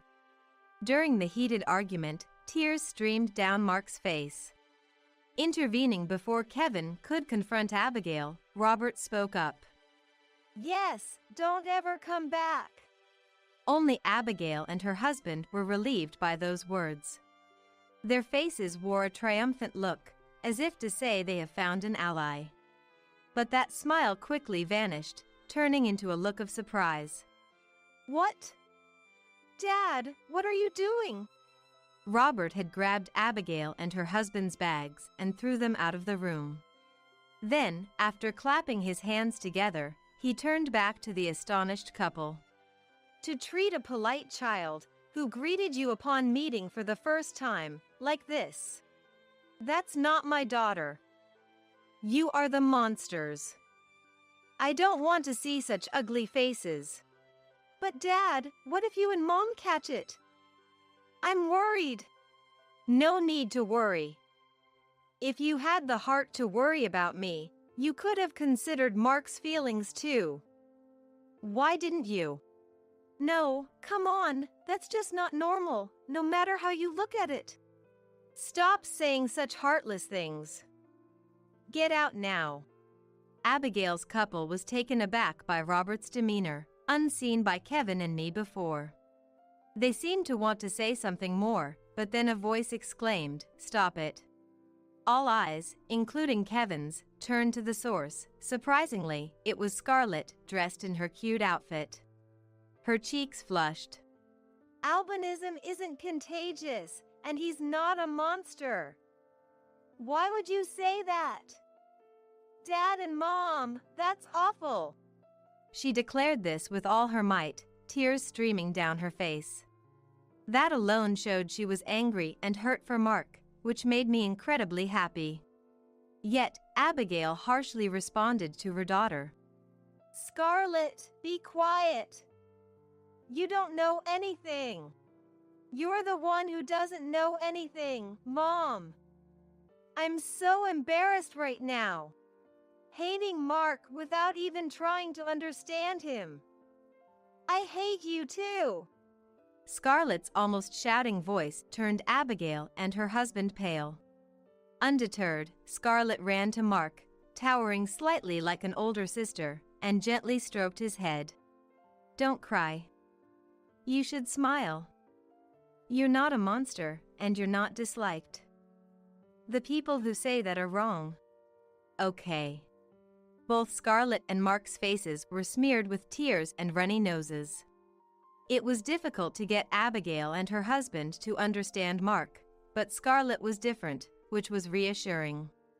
Seeing Scarlett approach Mark and pat his head, Abigail seemed to snap out of it, hastily leaving with her husband without a word. The commotion drew the attention of other patrons outside, likely making Abigail's family feel unwelcome. While some staff members asked patrons to return to their seats, we resumed our conversation as if nothing had happened.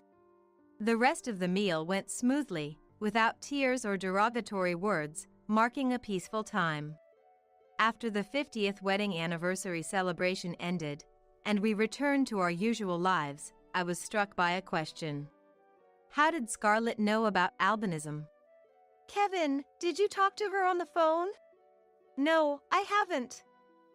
I thought you had told her, Harper. Wondering how she knew about Mark without us telling her, we received a letter. The sender was Scarlett, who had apparently gotten our address from Robert and Chloe. The letter, written on cute heart pattern stationery like that of a young girl, contained her earnest words. After dinner that day, we decided to read the letter together. The letter began with "To Mark's mom and dad," sharing Scarlett's personal thoughts on people with albinism. Scarlett, due to her parents' moves, had changed schools several times, about 3 in total. At one of her previous schools, there was a child with albinism similar to Mark. This child had white hair and wore special glasses for poor vision. But after the teacher's explanation, all classmates respected and treated the child well. And Scarlett liked that child. Without discrimination against anyone, not minding their own disability. And being kind to everyone, she found them genuinely cool and fell for them. Even with poor eyesight, they had great hearing, were good at singing, and could play the piano. I wanted to be as kind as them, but Mom was different. On a day when parents gathered, seeing the albino child with Scarlett, Abigail frowned immediately. Scarlett, who's that child?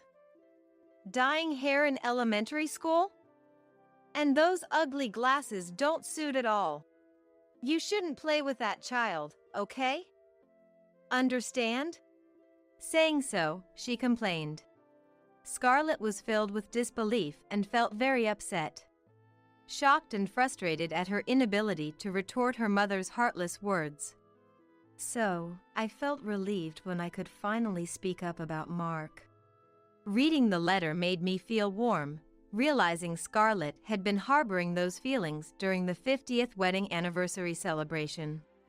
Later, Scarlett settled in her current school and, driven by a desire to be understood, read an essay on albino awareness during an open class. My parents labeled my cousin a monster without trying to understand albinism.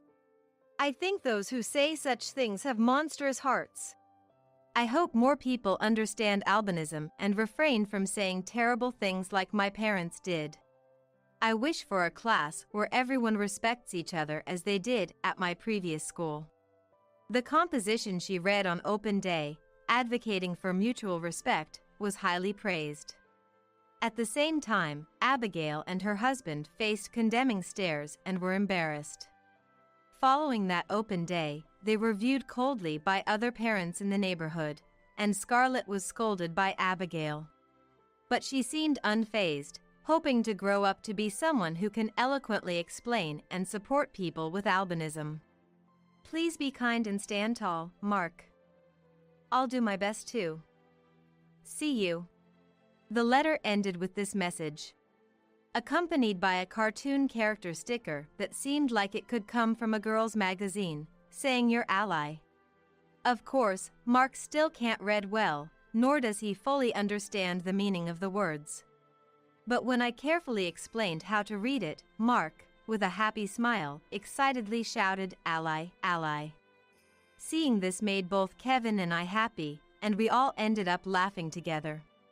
In fact, since the day of the 50th wedding anniversary celebration, Mark, perhaps remembering Scarlett's words, has always stood tall, never shrinking, whether on the bus or at kindergarten. What kind of mental change occurred, I'm not sure, but it seems Mark has understood Scarlett's words in his own way. When going to meet the in-laws, as usual, we got on the bus and sat down. Some high school girls who seemed to have finished school early were talking about Mark. Covering their mouths, but their eyes laughing, "What's that?" white hair. I was considering changing seats, but then I noticed Mark had also seen the girls and was staring back at them. Mark? When I called out to him, Mark, still looking at the high school girls, smiled back at them. Surprised, perhaps, the girls moved away, flustered. There were other times when we were talked about or stared at, but Mark began to smile back each time. The speakers would feel guilty, stopping their gossip and diverting their attention to their phones. It seems to be Mark's own way of handling situations, though I wondered where he learned such diplomacy. But upon reflection, Scarlett had encouraged him that day, "Don't cry, just smile." Those words must have resonated with Mark. It's not that there are no more people who mock or stare or demean based on appearance. In fact, we'll likely encounter more such people. Seeing Mark not just protected by me, his mom, but protecting himself, made me feel incredibly proud of his growth. Our child is striving to live with strength. Maybe it's thanks to Scarlett. I often think, if only there were more kind-hearted children like Scarlett.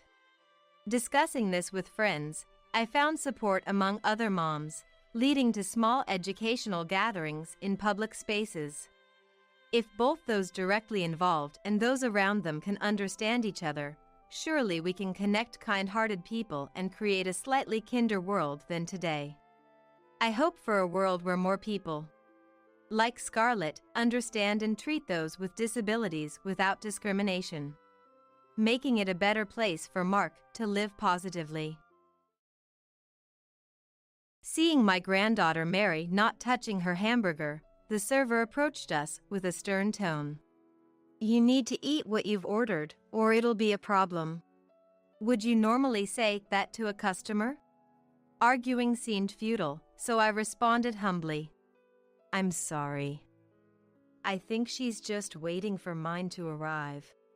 After my apologetic reply, the server walked away, looking dissatisfied. What a rude attitude. Trying to lighten the mood, I turned to Mary. "Let's eat, shall we?" But Mary remained downcast. "What's wrong?" Something seemed off. Then, the same server came back to our table, carrying something. "Here's the toy that comes with the kids' meal." She slammed the toy onto the table.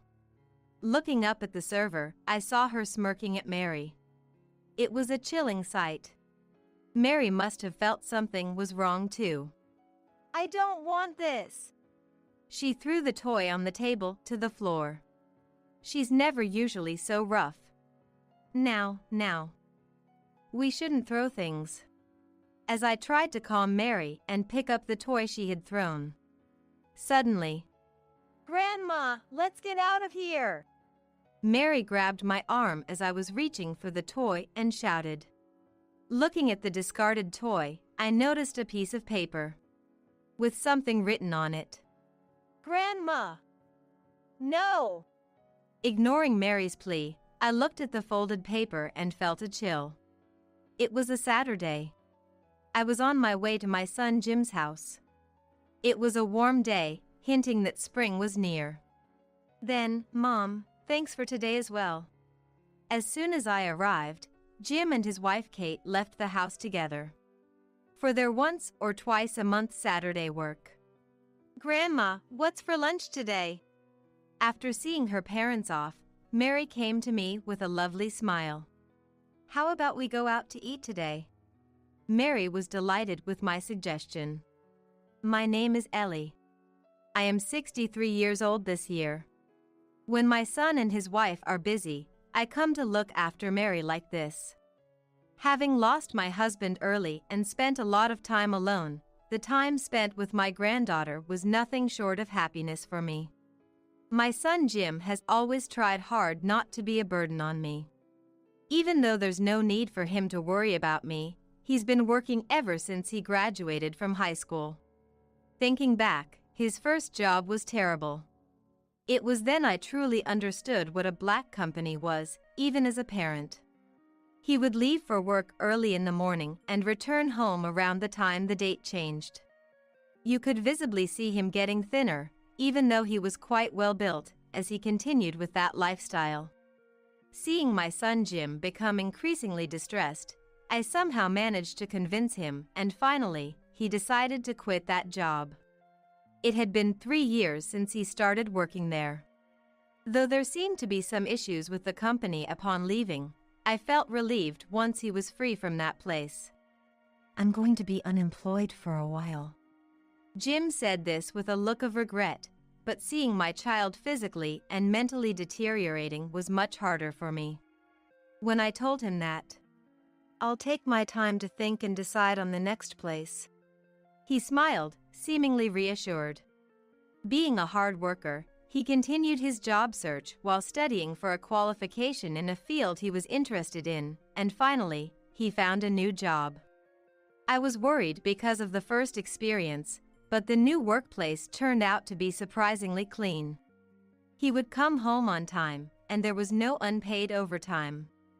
Jim seemed to have some peace of mind and was lively and enthusiastic about going to work every day.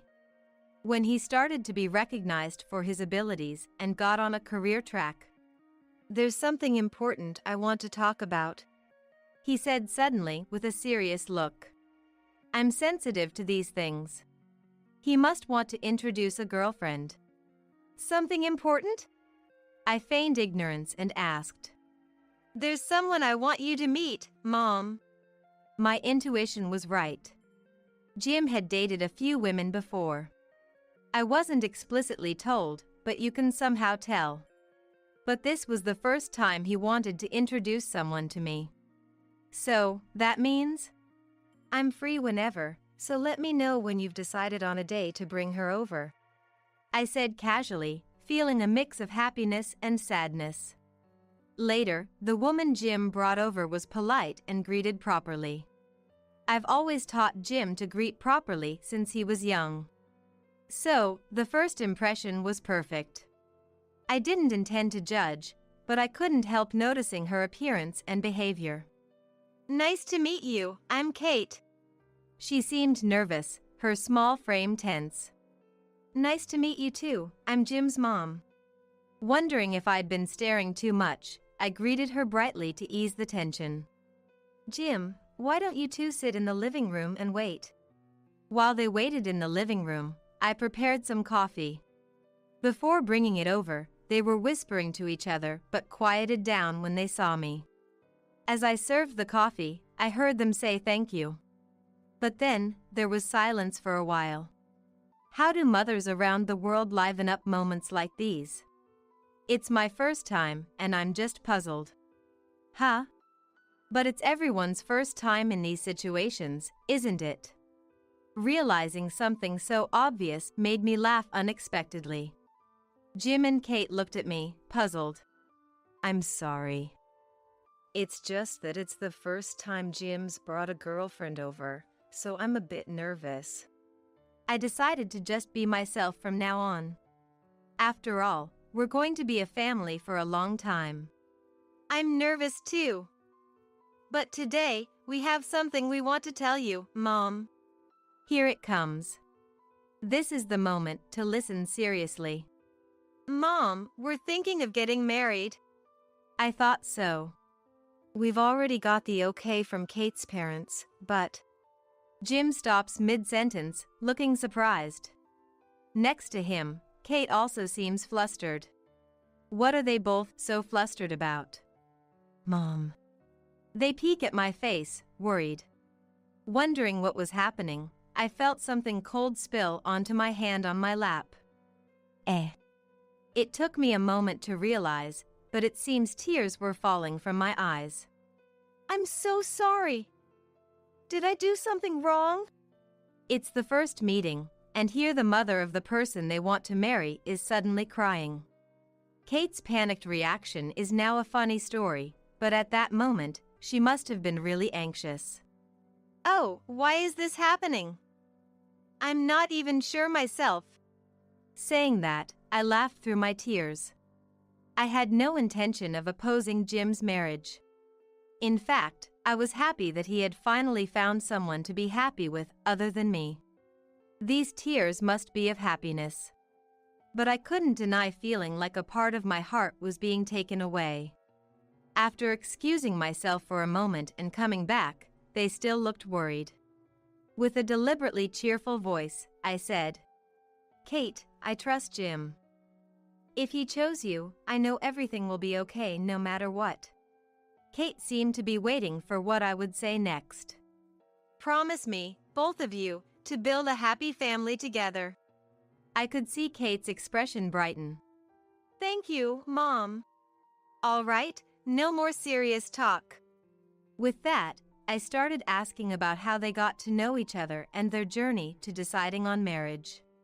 While Jim was seeing Kate out, I muttered to my husband's portrait, "Jim is getting married. Time flies, doesn't it?"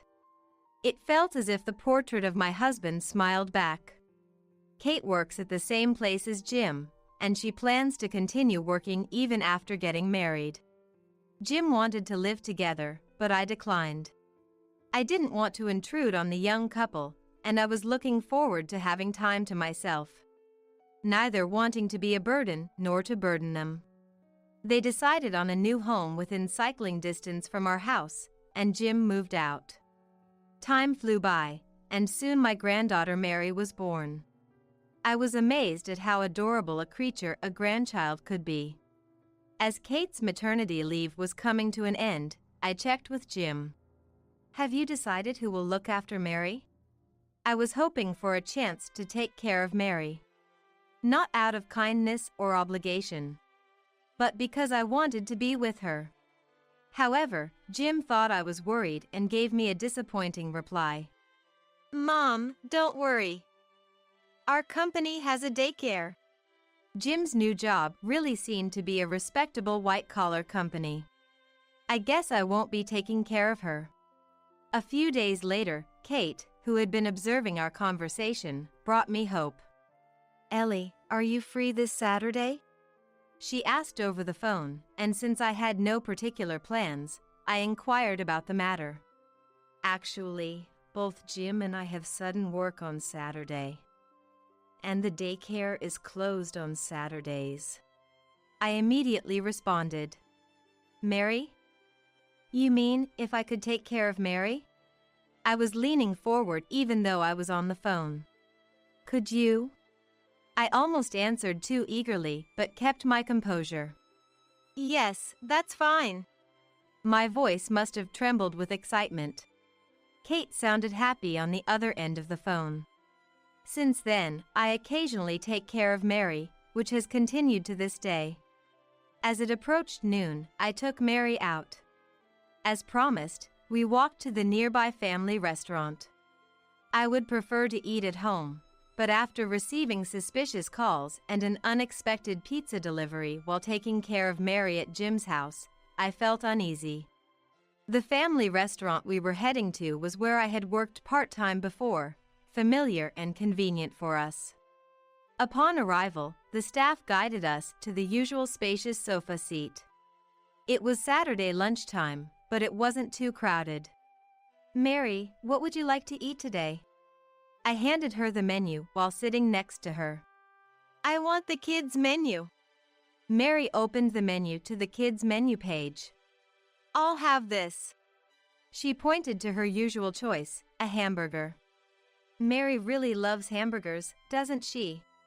Seeing Mary's smiling face, I chose my own meal. Although spring was near, the days were still a bit chilly. I decided on the seasonal pot au feu. After placing our order via the touch panel, we went to the drink bar. Mary chose orange juice, and I filled a cup with coffee, then we returned to our seats. "Did Grandma know I like hamburgers?" "Of course." It was a casual conversation, but my face was smiling the whole time. "Right, Mary. Go to the bathroom before we eat." Mary often wants to go to the bathroom during meals, so I encouraged her to go ahead. "Okay." With a lively response, Mary headed to the bathroom. Her steps seemed lighter, perhaps excited for the hamburger. Her retreating figure was endearing to me. When Mary returned, the hamburger was served. But she didn't start eating. Maybe she was waiting for my meal to arrive. "Mary, you can start eating," I encouraged, but Mary looked at me puzzled. That's when the server brought my pot au feu. Noticing Mary hadn't touched her burger, the server spoke in a stern tone. "You need to eat what you've ordered." Would you normally say that to a customer? Surprised, I thought about the food waste issue and wondered if staff were instructed to say this. Arguing seemed pointless, so I responded humbly. "I'm sorry. She's just waiting for mine. We'll make sure it's eaten." The server left with a look of dissatisfaction. She was strikingly beautiful but had such a poor attitude. Shaking off my astonishment, I encouraged Mary. "Let's eat." However, Mary remained downcast and didn't touch her hamburger. "What's wrong, Mary?" Something seemed off.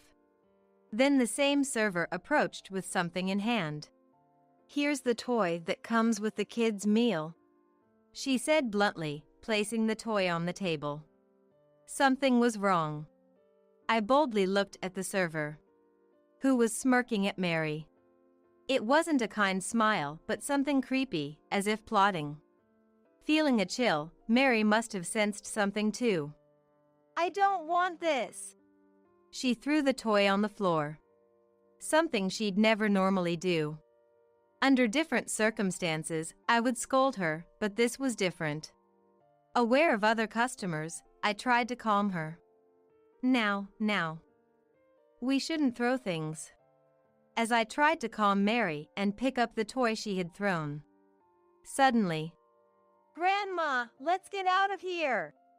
Mary grabbed my arm as I was reaching for the toy and shouted. "What are you talking about?"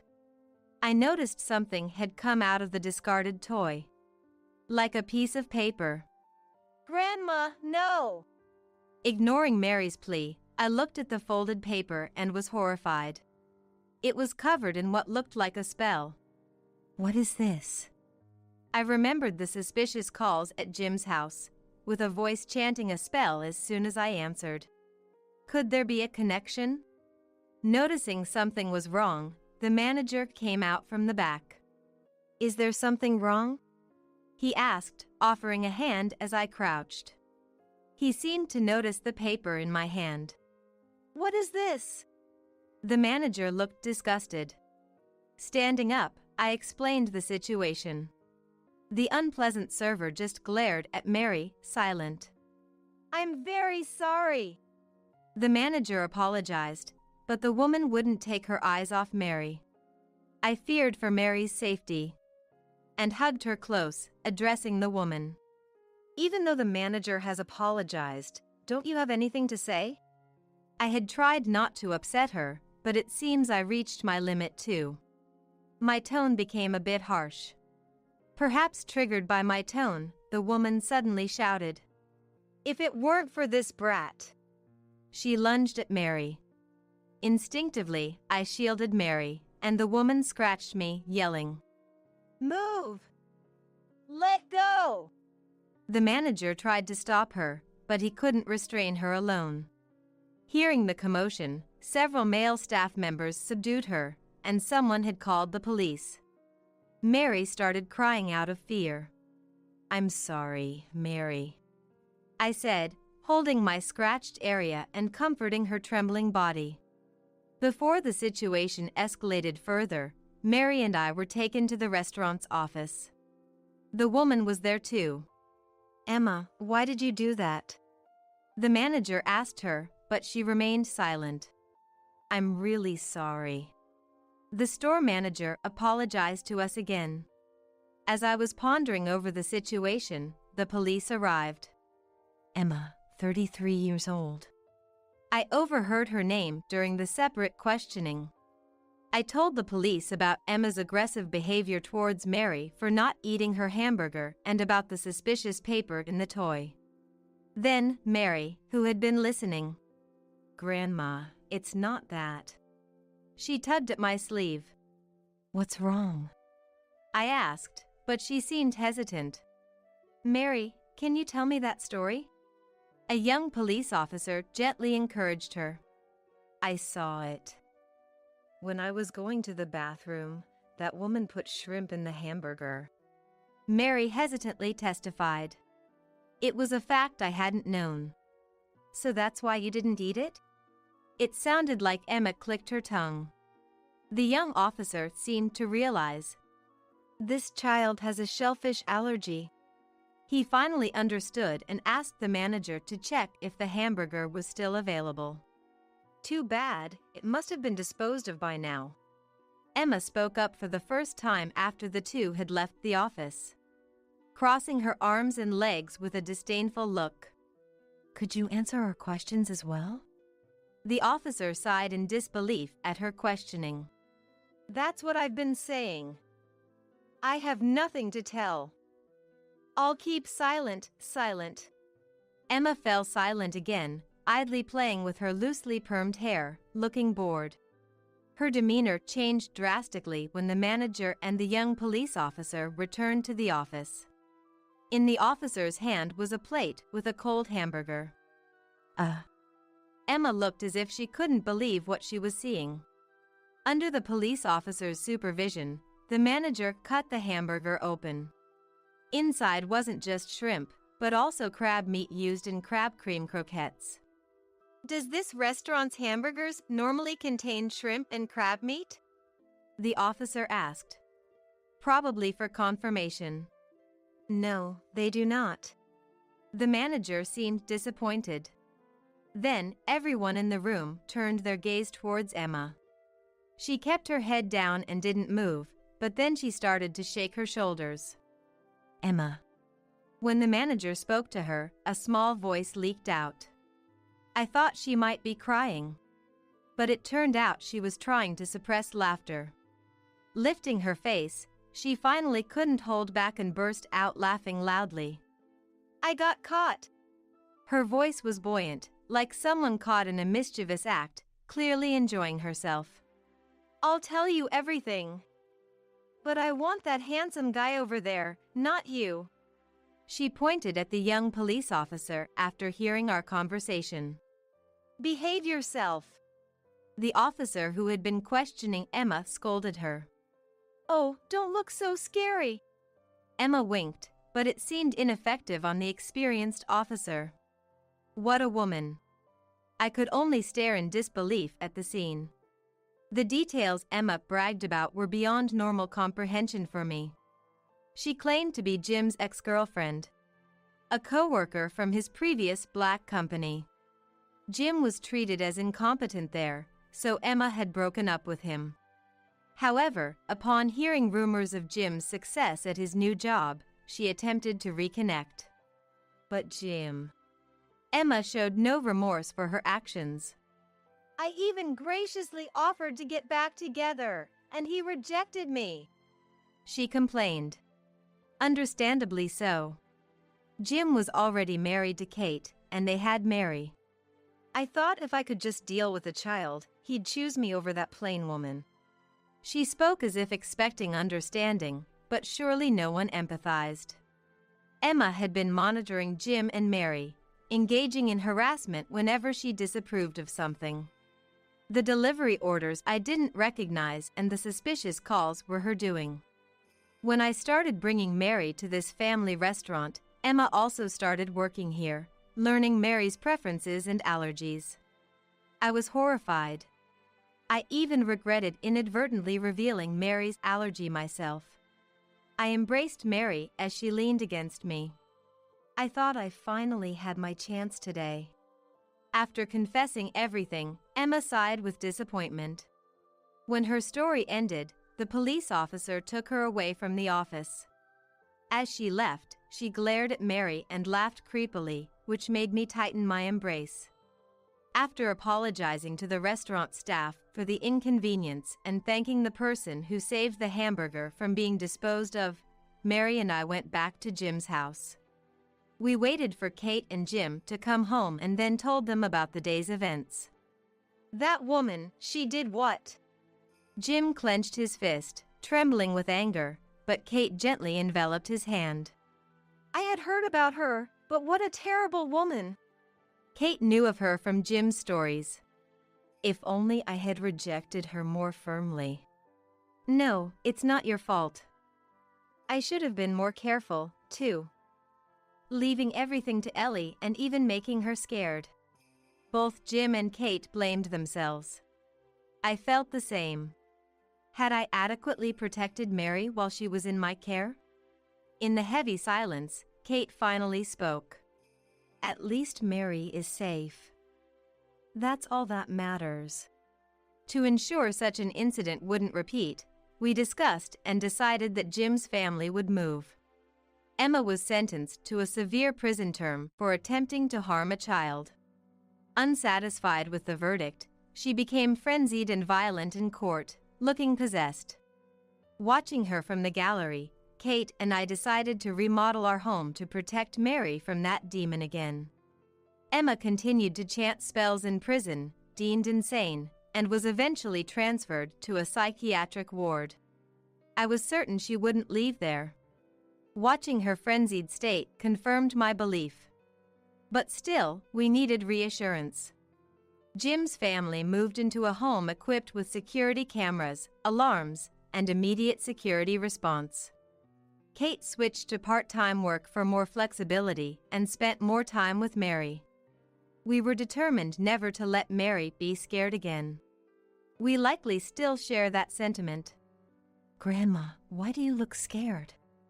5 years later, Mary, soon to be a 5th grader, peered into my face.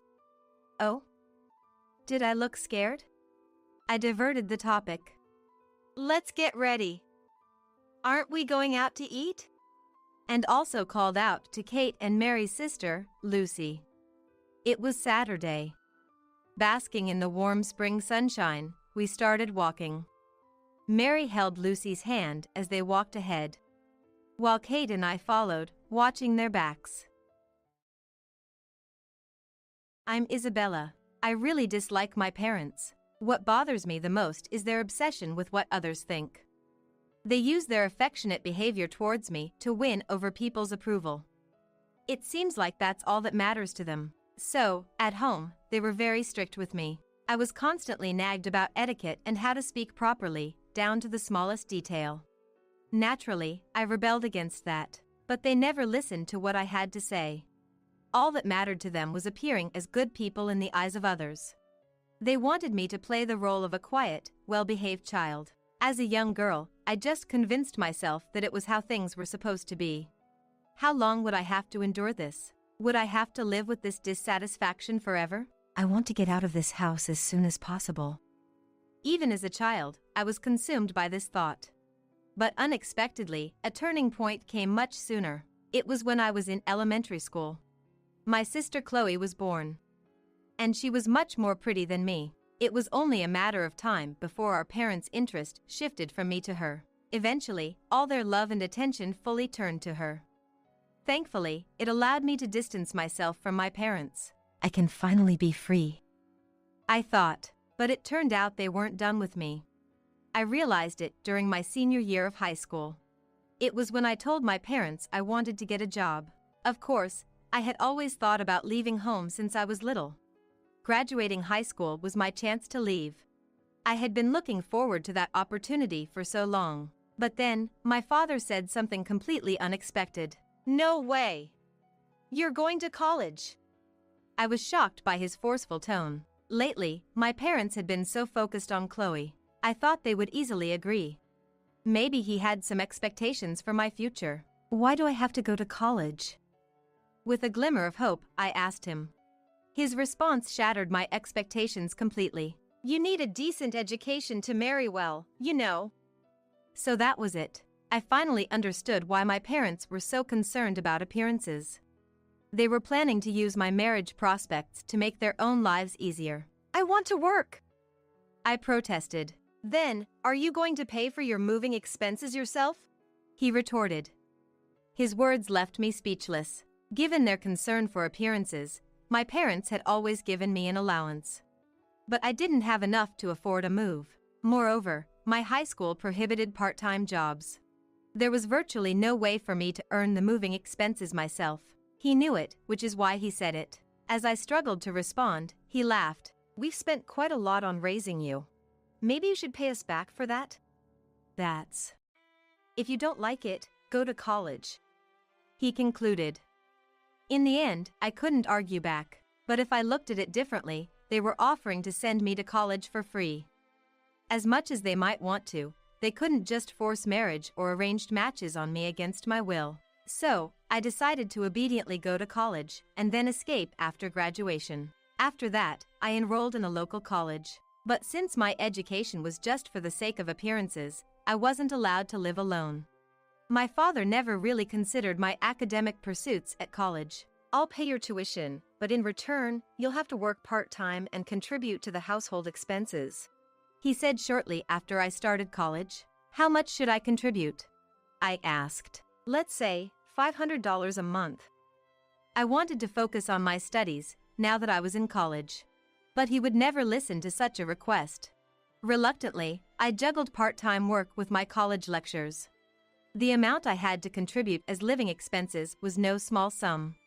With reports and test studies, I could only work a few hours each day.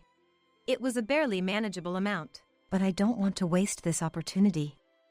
So, I sacrificed sleep, splitting my time between studying and part-time work. Eventually, I graduated from college and even secured a job at a real estate company. Now I can finally leave home.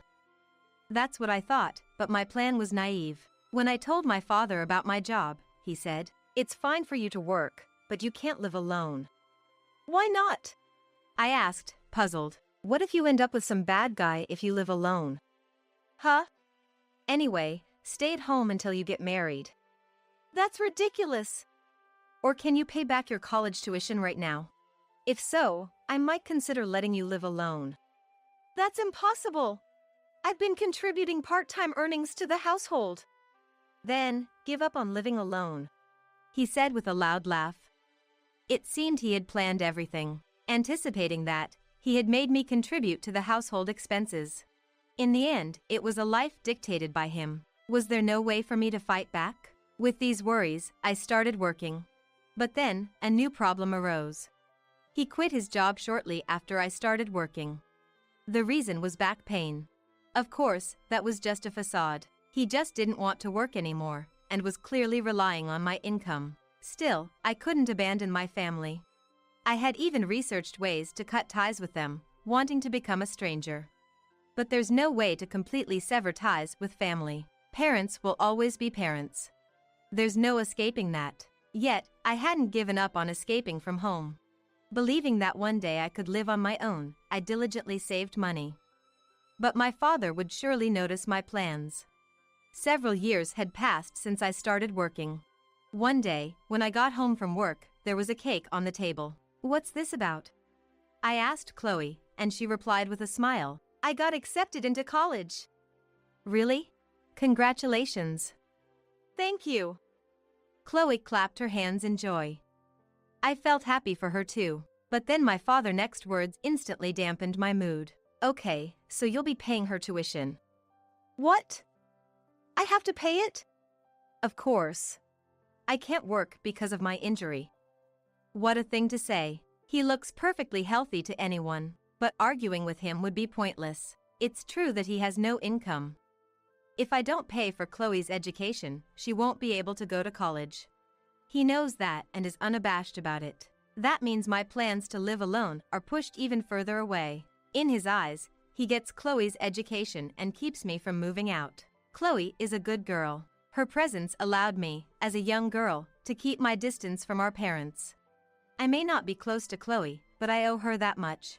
So, I decided to pay for her tuition. Looks like living alone just got further away. That night, I ended up drinking alone late into the night, grumbling about my father. Later, Chloe safely started college. I worked even harder to pay for her tuition. However, such a lifestyle naturally took its toll, and I started to feel worn out. One day, distracted by fatigue, I left my wallet at the entrance and left the house. Arriving at the bus station, I reached for my IC card to board the bus and realized I didn't have my wallet. Shoot. I left my wallet. I quickly remembered leaving it at the entrance. I called my mother, who was at home, and she said, "Chloe took your wallet to you. She had to go to college for something." "She did?" "She said she'd drop it off on her way." I immediately started running back home. Then, a few minutes from the bus stop, near a grocery store, I ran into Chloe. She was carrying a shopping bag from the store. "Chloe, do you have my wallet?" "Here it is." She handed me my wallet.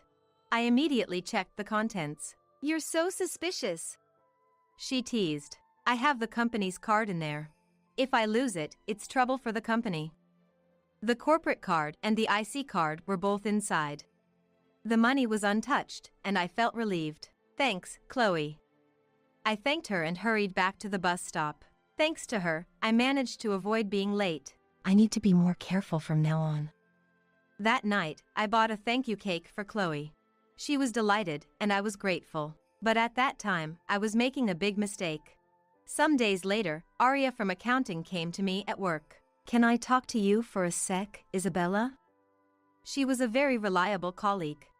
She often gave me clothes and cosmetics she didn't need, as I was living frugally. In many ways, I owed her a lot, both professionally and personally. So, I thought she wanted to talk about something personal, but it turned out to be a bit different, and Aria took me to a private place. "What's going on, Aria?" "Listen. I wanted to ask you, have you ever used the company card for personal reasons?" The company card she referred to was the corporate card. Designed for managing expenses in one place, the company had issued these cards to employees. Of course, as a salesperson, I also had a company-issued card. However, the charges were to be billed to the corporate account. So, using the card for personal reasons would be immediately noticeable. I think I've only used it during work hours," I replied, feeling anxious. I didn't recall doing anything wrong, but I couldn't completely rule out the possibility of it being used without my knowledge. As I was pondering, she said, "Actually, your card was used at a grocery store. It looks like it was for buying water. Do you remember?" Grocery store, water. I thought hard about it. Then, I remembered the day I forgot my wallet. For a brief moment that day, Chloe had my wallet. I normally never let anyone else handle my wallet, especially at work. Therefore, if someone else used the card, it had to have been Chloe on that day. "Well, do you know the date it was used?" I didn't want to suspect Chloe. I asked Aria, hoping to prove it wasn't her. If the card was used on a different day, then she wouldn't be the culprit. I must have been absent-minded and accidentally used the company card.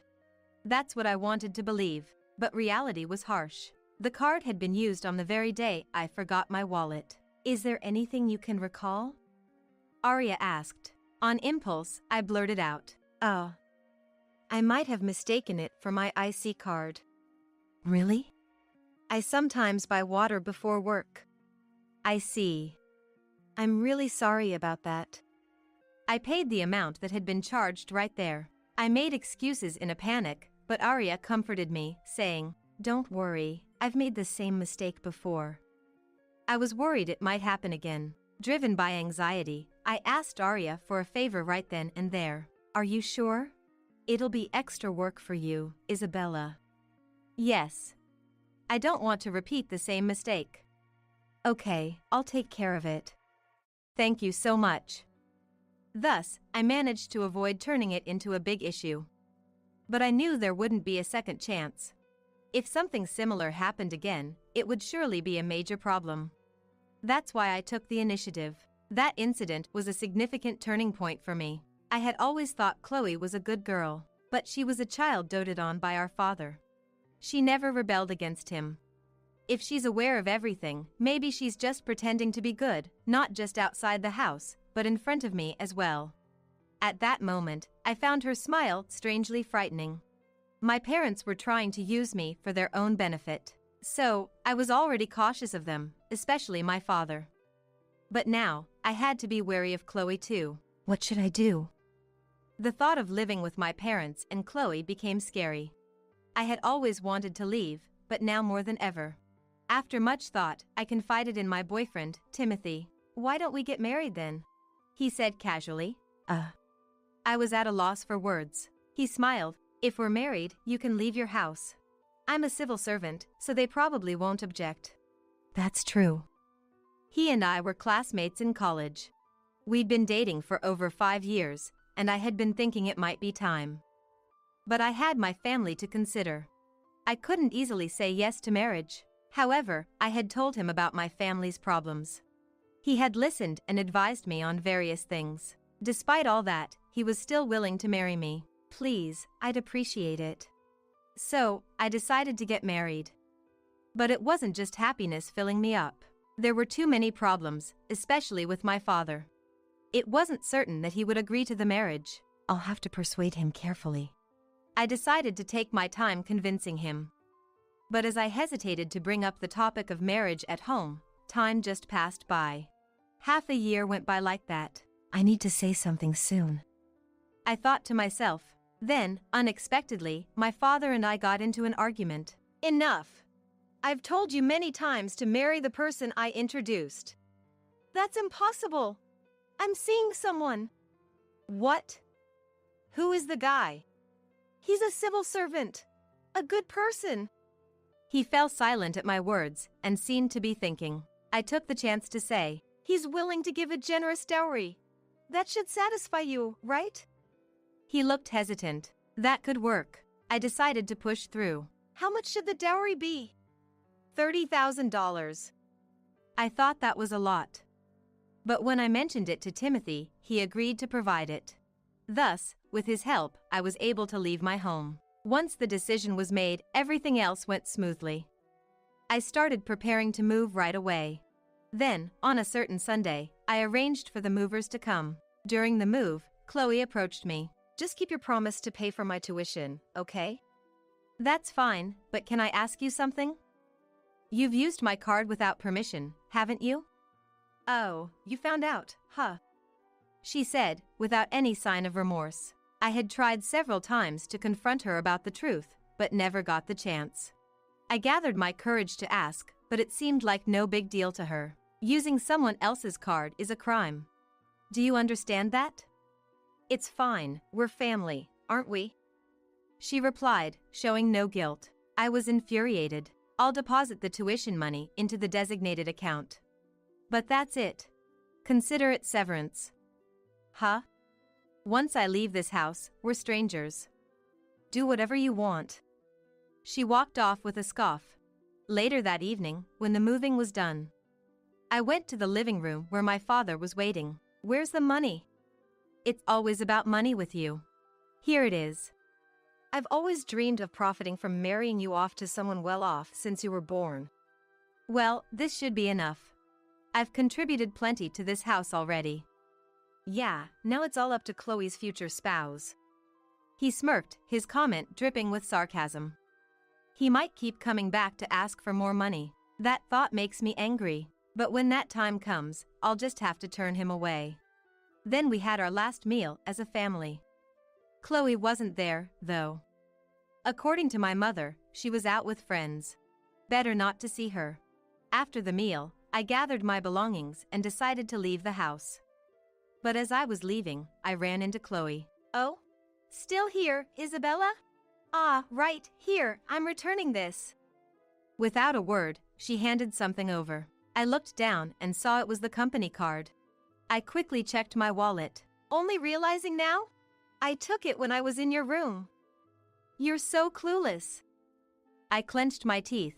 Clearly, she had used it without permission. That's when it hit me. Chloe brazenly admitted. I used your card for drinks and meals for about 100 people, so check it up. Then, without being asked, she started telling me all about it. She talked about a reunion she had and going to an all-you-can-eat, one thing after another. She even mentioned choosing an expensive restaurant, thinking about the card's limit. That really made me angry. So, I retorted, who are you, exactly? What? You were serious about us being strangers once you left home? But what about the tuition fee? She kept bothering me about it. The bank card for the tuition fees has been given to Dad, I said, and quickly walked away. Afterwards, I joined Timothy and started our new married life. Nothing much changed, though. I continued working, and the only real change was our home. But that was the biggest change for me. I was filled with a sense of freedom I had never felt before. I hoped this happiness would last a long time while enjoying life with him. About half a year went by. One day at work, Chloe showed up. "You're here. Come out." She caused a scene at the company reception. Hearing it, I rushed to the reception. "Chloe." "There you are. What do you think you're doing, you liar?" She yelled the moment she saw me. She started shouting at me, showing me her bank card. "I got a call saying the tuition couldn't be withdrawn, and I was embarrassed, you know." "What are you talking about?" "I made sure to deposit it." "Huh? But it clearly hasn't been withdrawn." "Don't you even know how to check your bank card? Are you really a university student?" "Of course I am, 4th year at a national university. I've even secured a job." She yelled. Sighing, I explained, "I deposited this year's $5,000 tuition fee. Here's the deposit record, see?" "That's exactly it. That amount was withdrawn from the card. You must have done it." "It was you who withdrew it, right?" "I don't even have a card."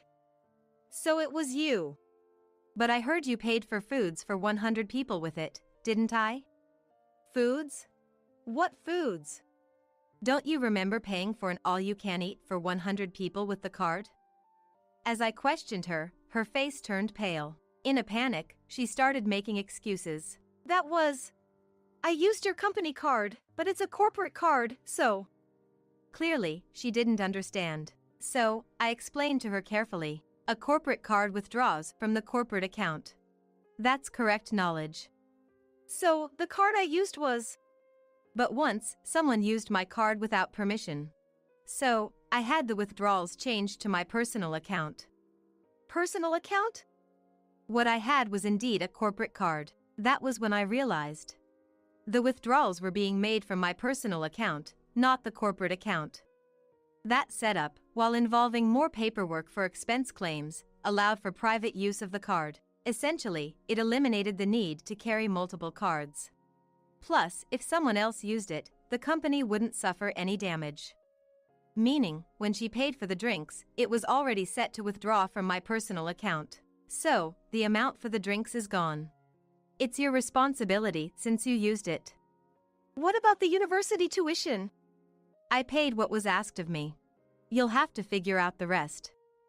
With that, she began to make even more noise. Eventually, the police arrived and restrained her. "No!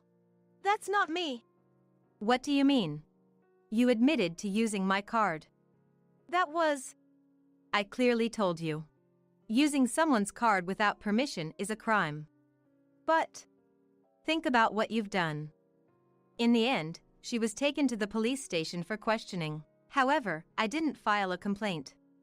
I didn't see the need, especially since someone had uploaded her outburst at my company on social media. Unsurprisingly, it quickly drew a wave of criticism. She ended up being expelled from her university. After that, my parents, who concerned about appearances, moved to the countryside with her. It seemed they thought they could escape the scandal by leaving town. Their plan was to find a marriage partner for Chloe there and then extort money from him.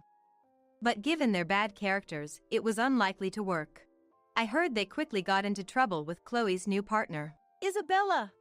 We're being sued for damages! Help us!" My father contacted me about a month after I moved. Causing trouble within just a month, they would likely repeat the same mistakes. "I'm sorry, but if you come to our house, I'll file a complaint about the previous incident." Be prepared for that. After I said that, he stopped contacting me. But with no money and no job, I couldn't help but worry. So, I had a private investigator secretly check on them, and they turned out to be working together at a logistics warehouse. Apparently, it was the company of the person Chloe had clashed with. They must have been told to work off the debt if they couldn't pay it. Hearing they were working long hours in a gloomy warehouse, I felt a bit relieved. They should be able to pay off the damages and earn their living expenses. I decided to let them fend for themselves and keep working. Meanwhile, Timothy and I continued our happy married life. My job was going well, and my sales performance was steadily improving. With no family around, money was accumulating. all that good fortune made me a little apprehensive about the future. But for now, I want to fully enjoy this happiness I've finally attained with Timothy.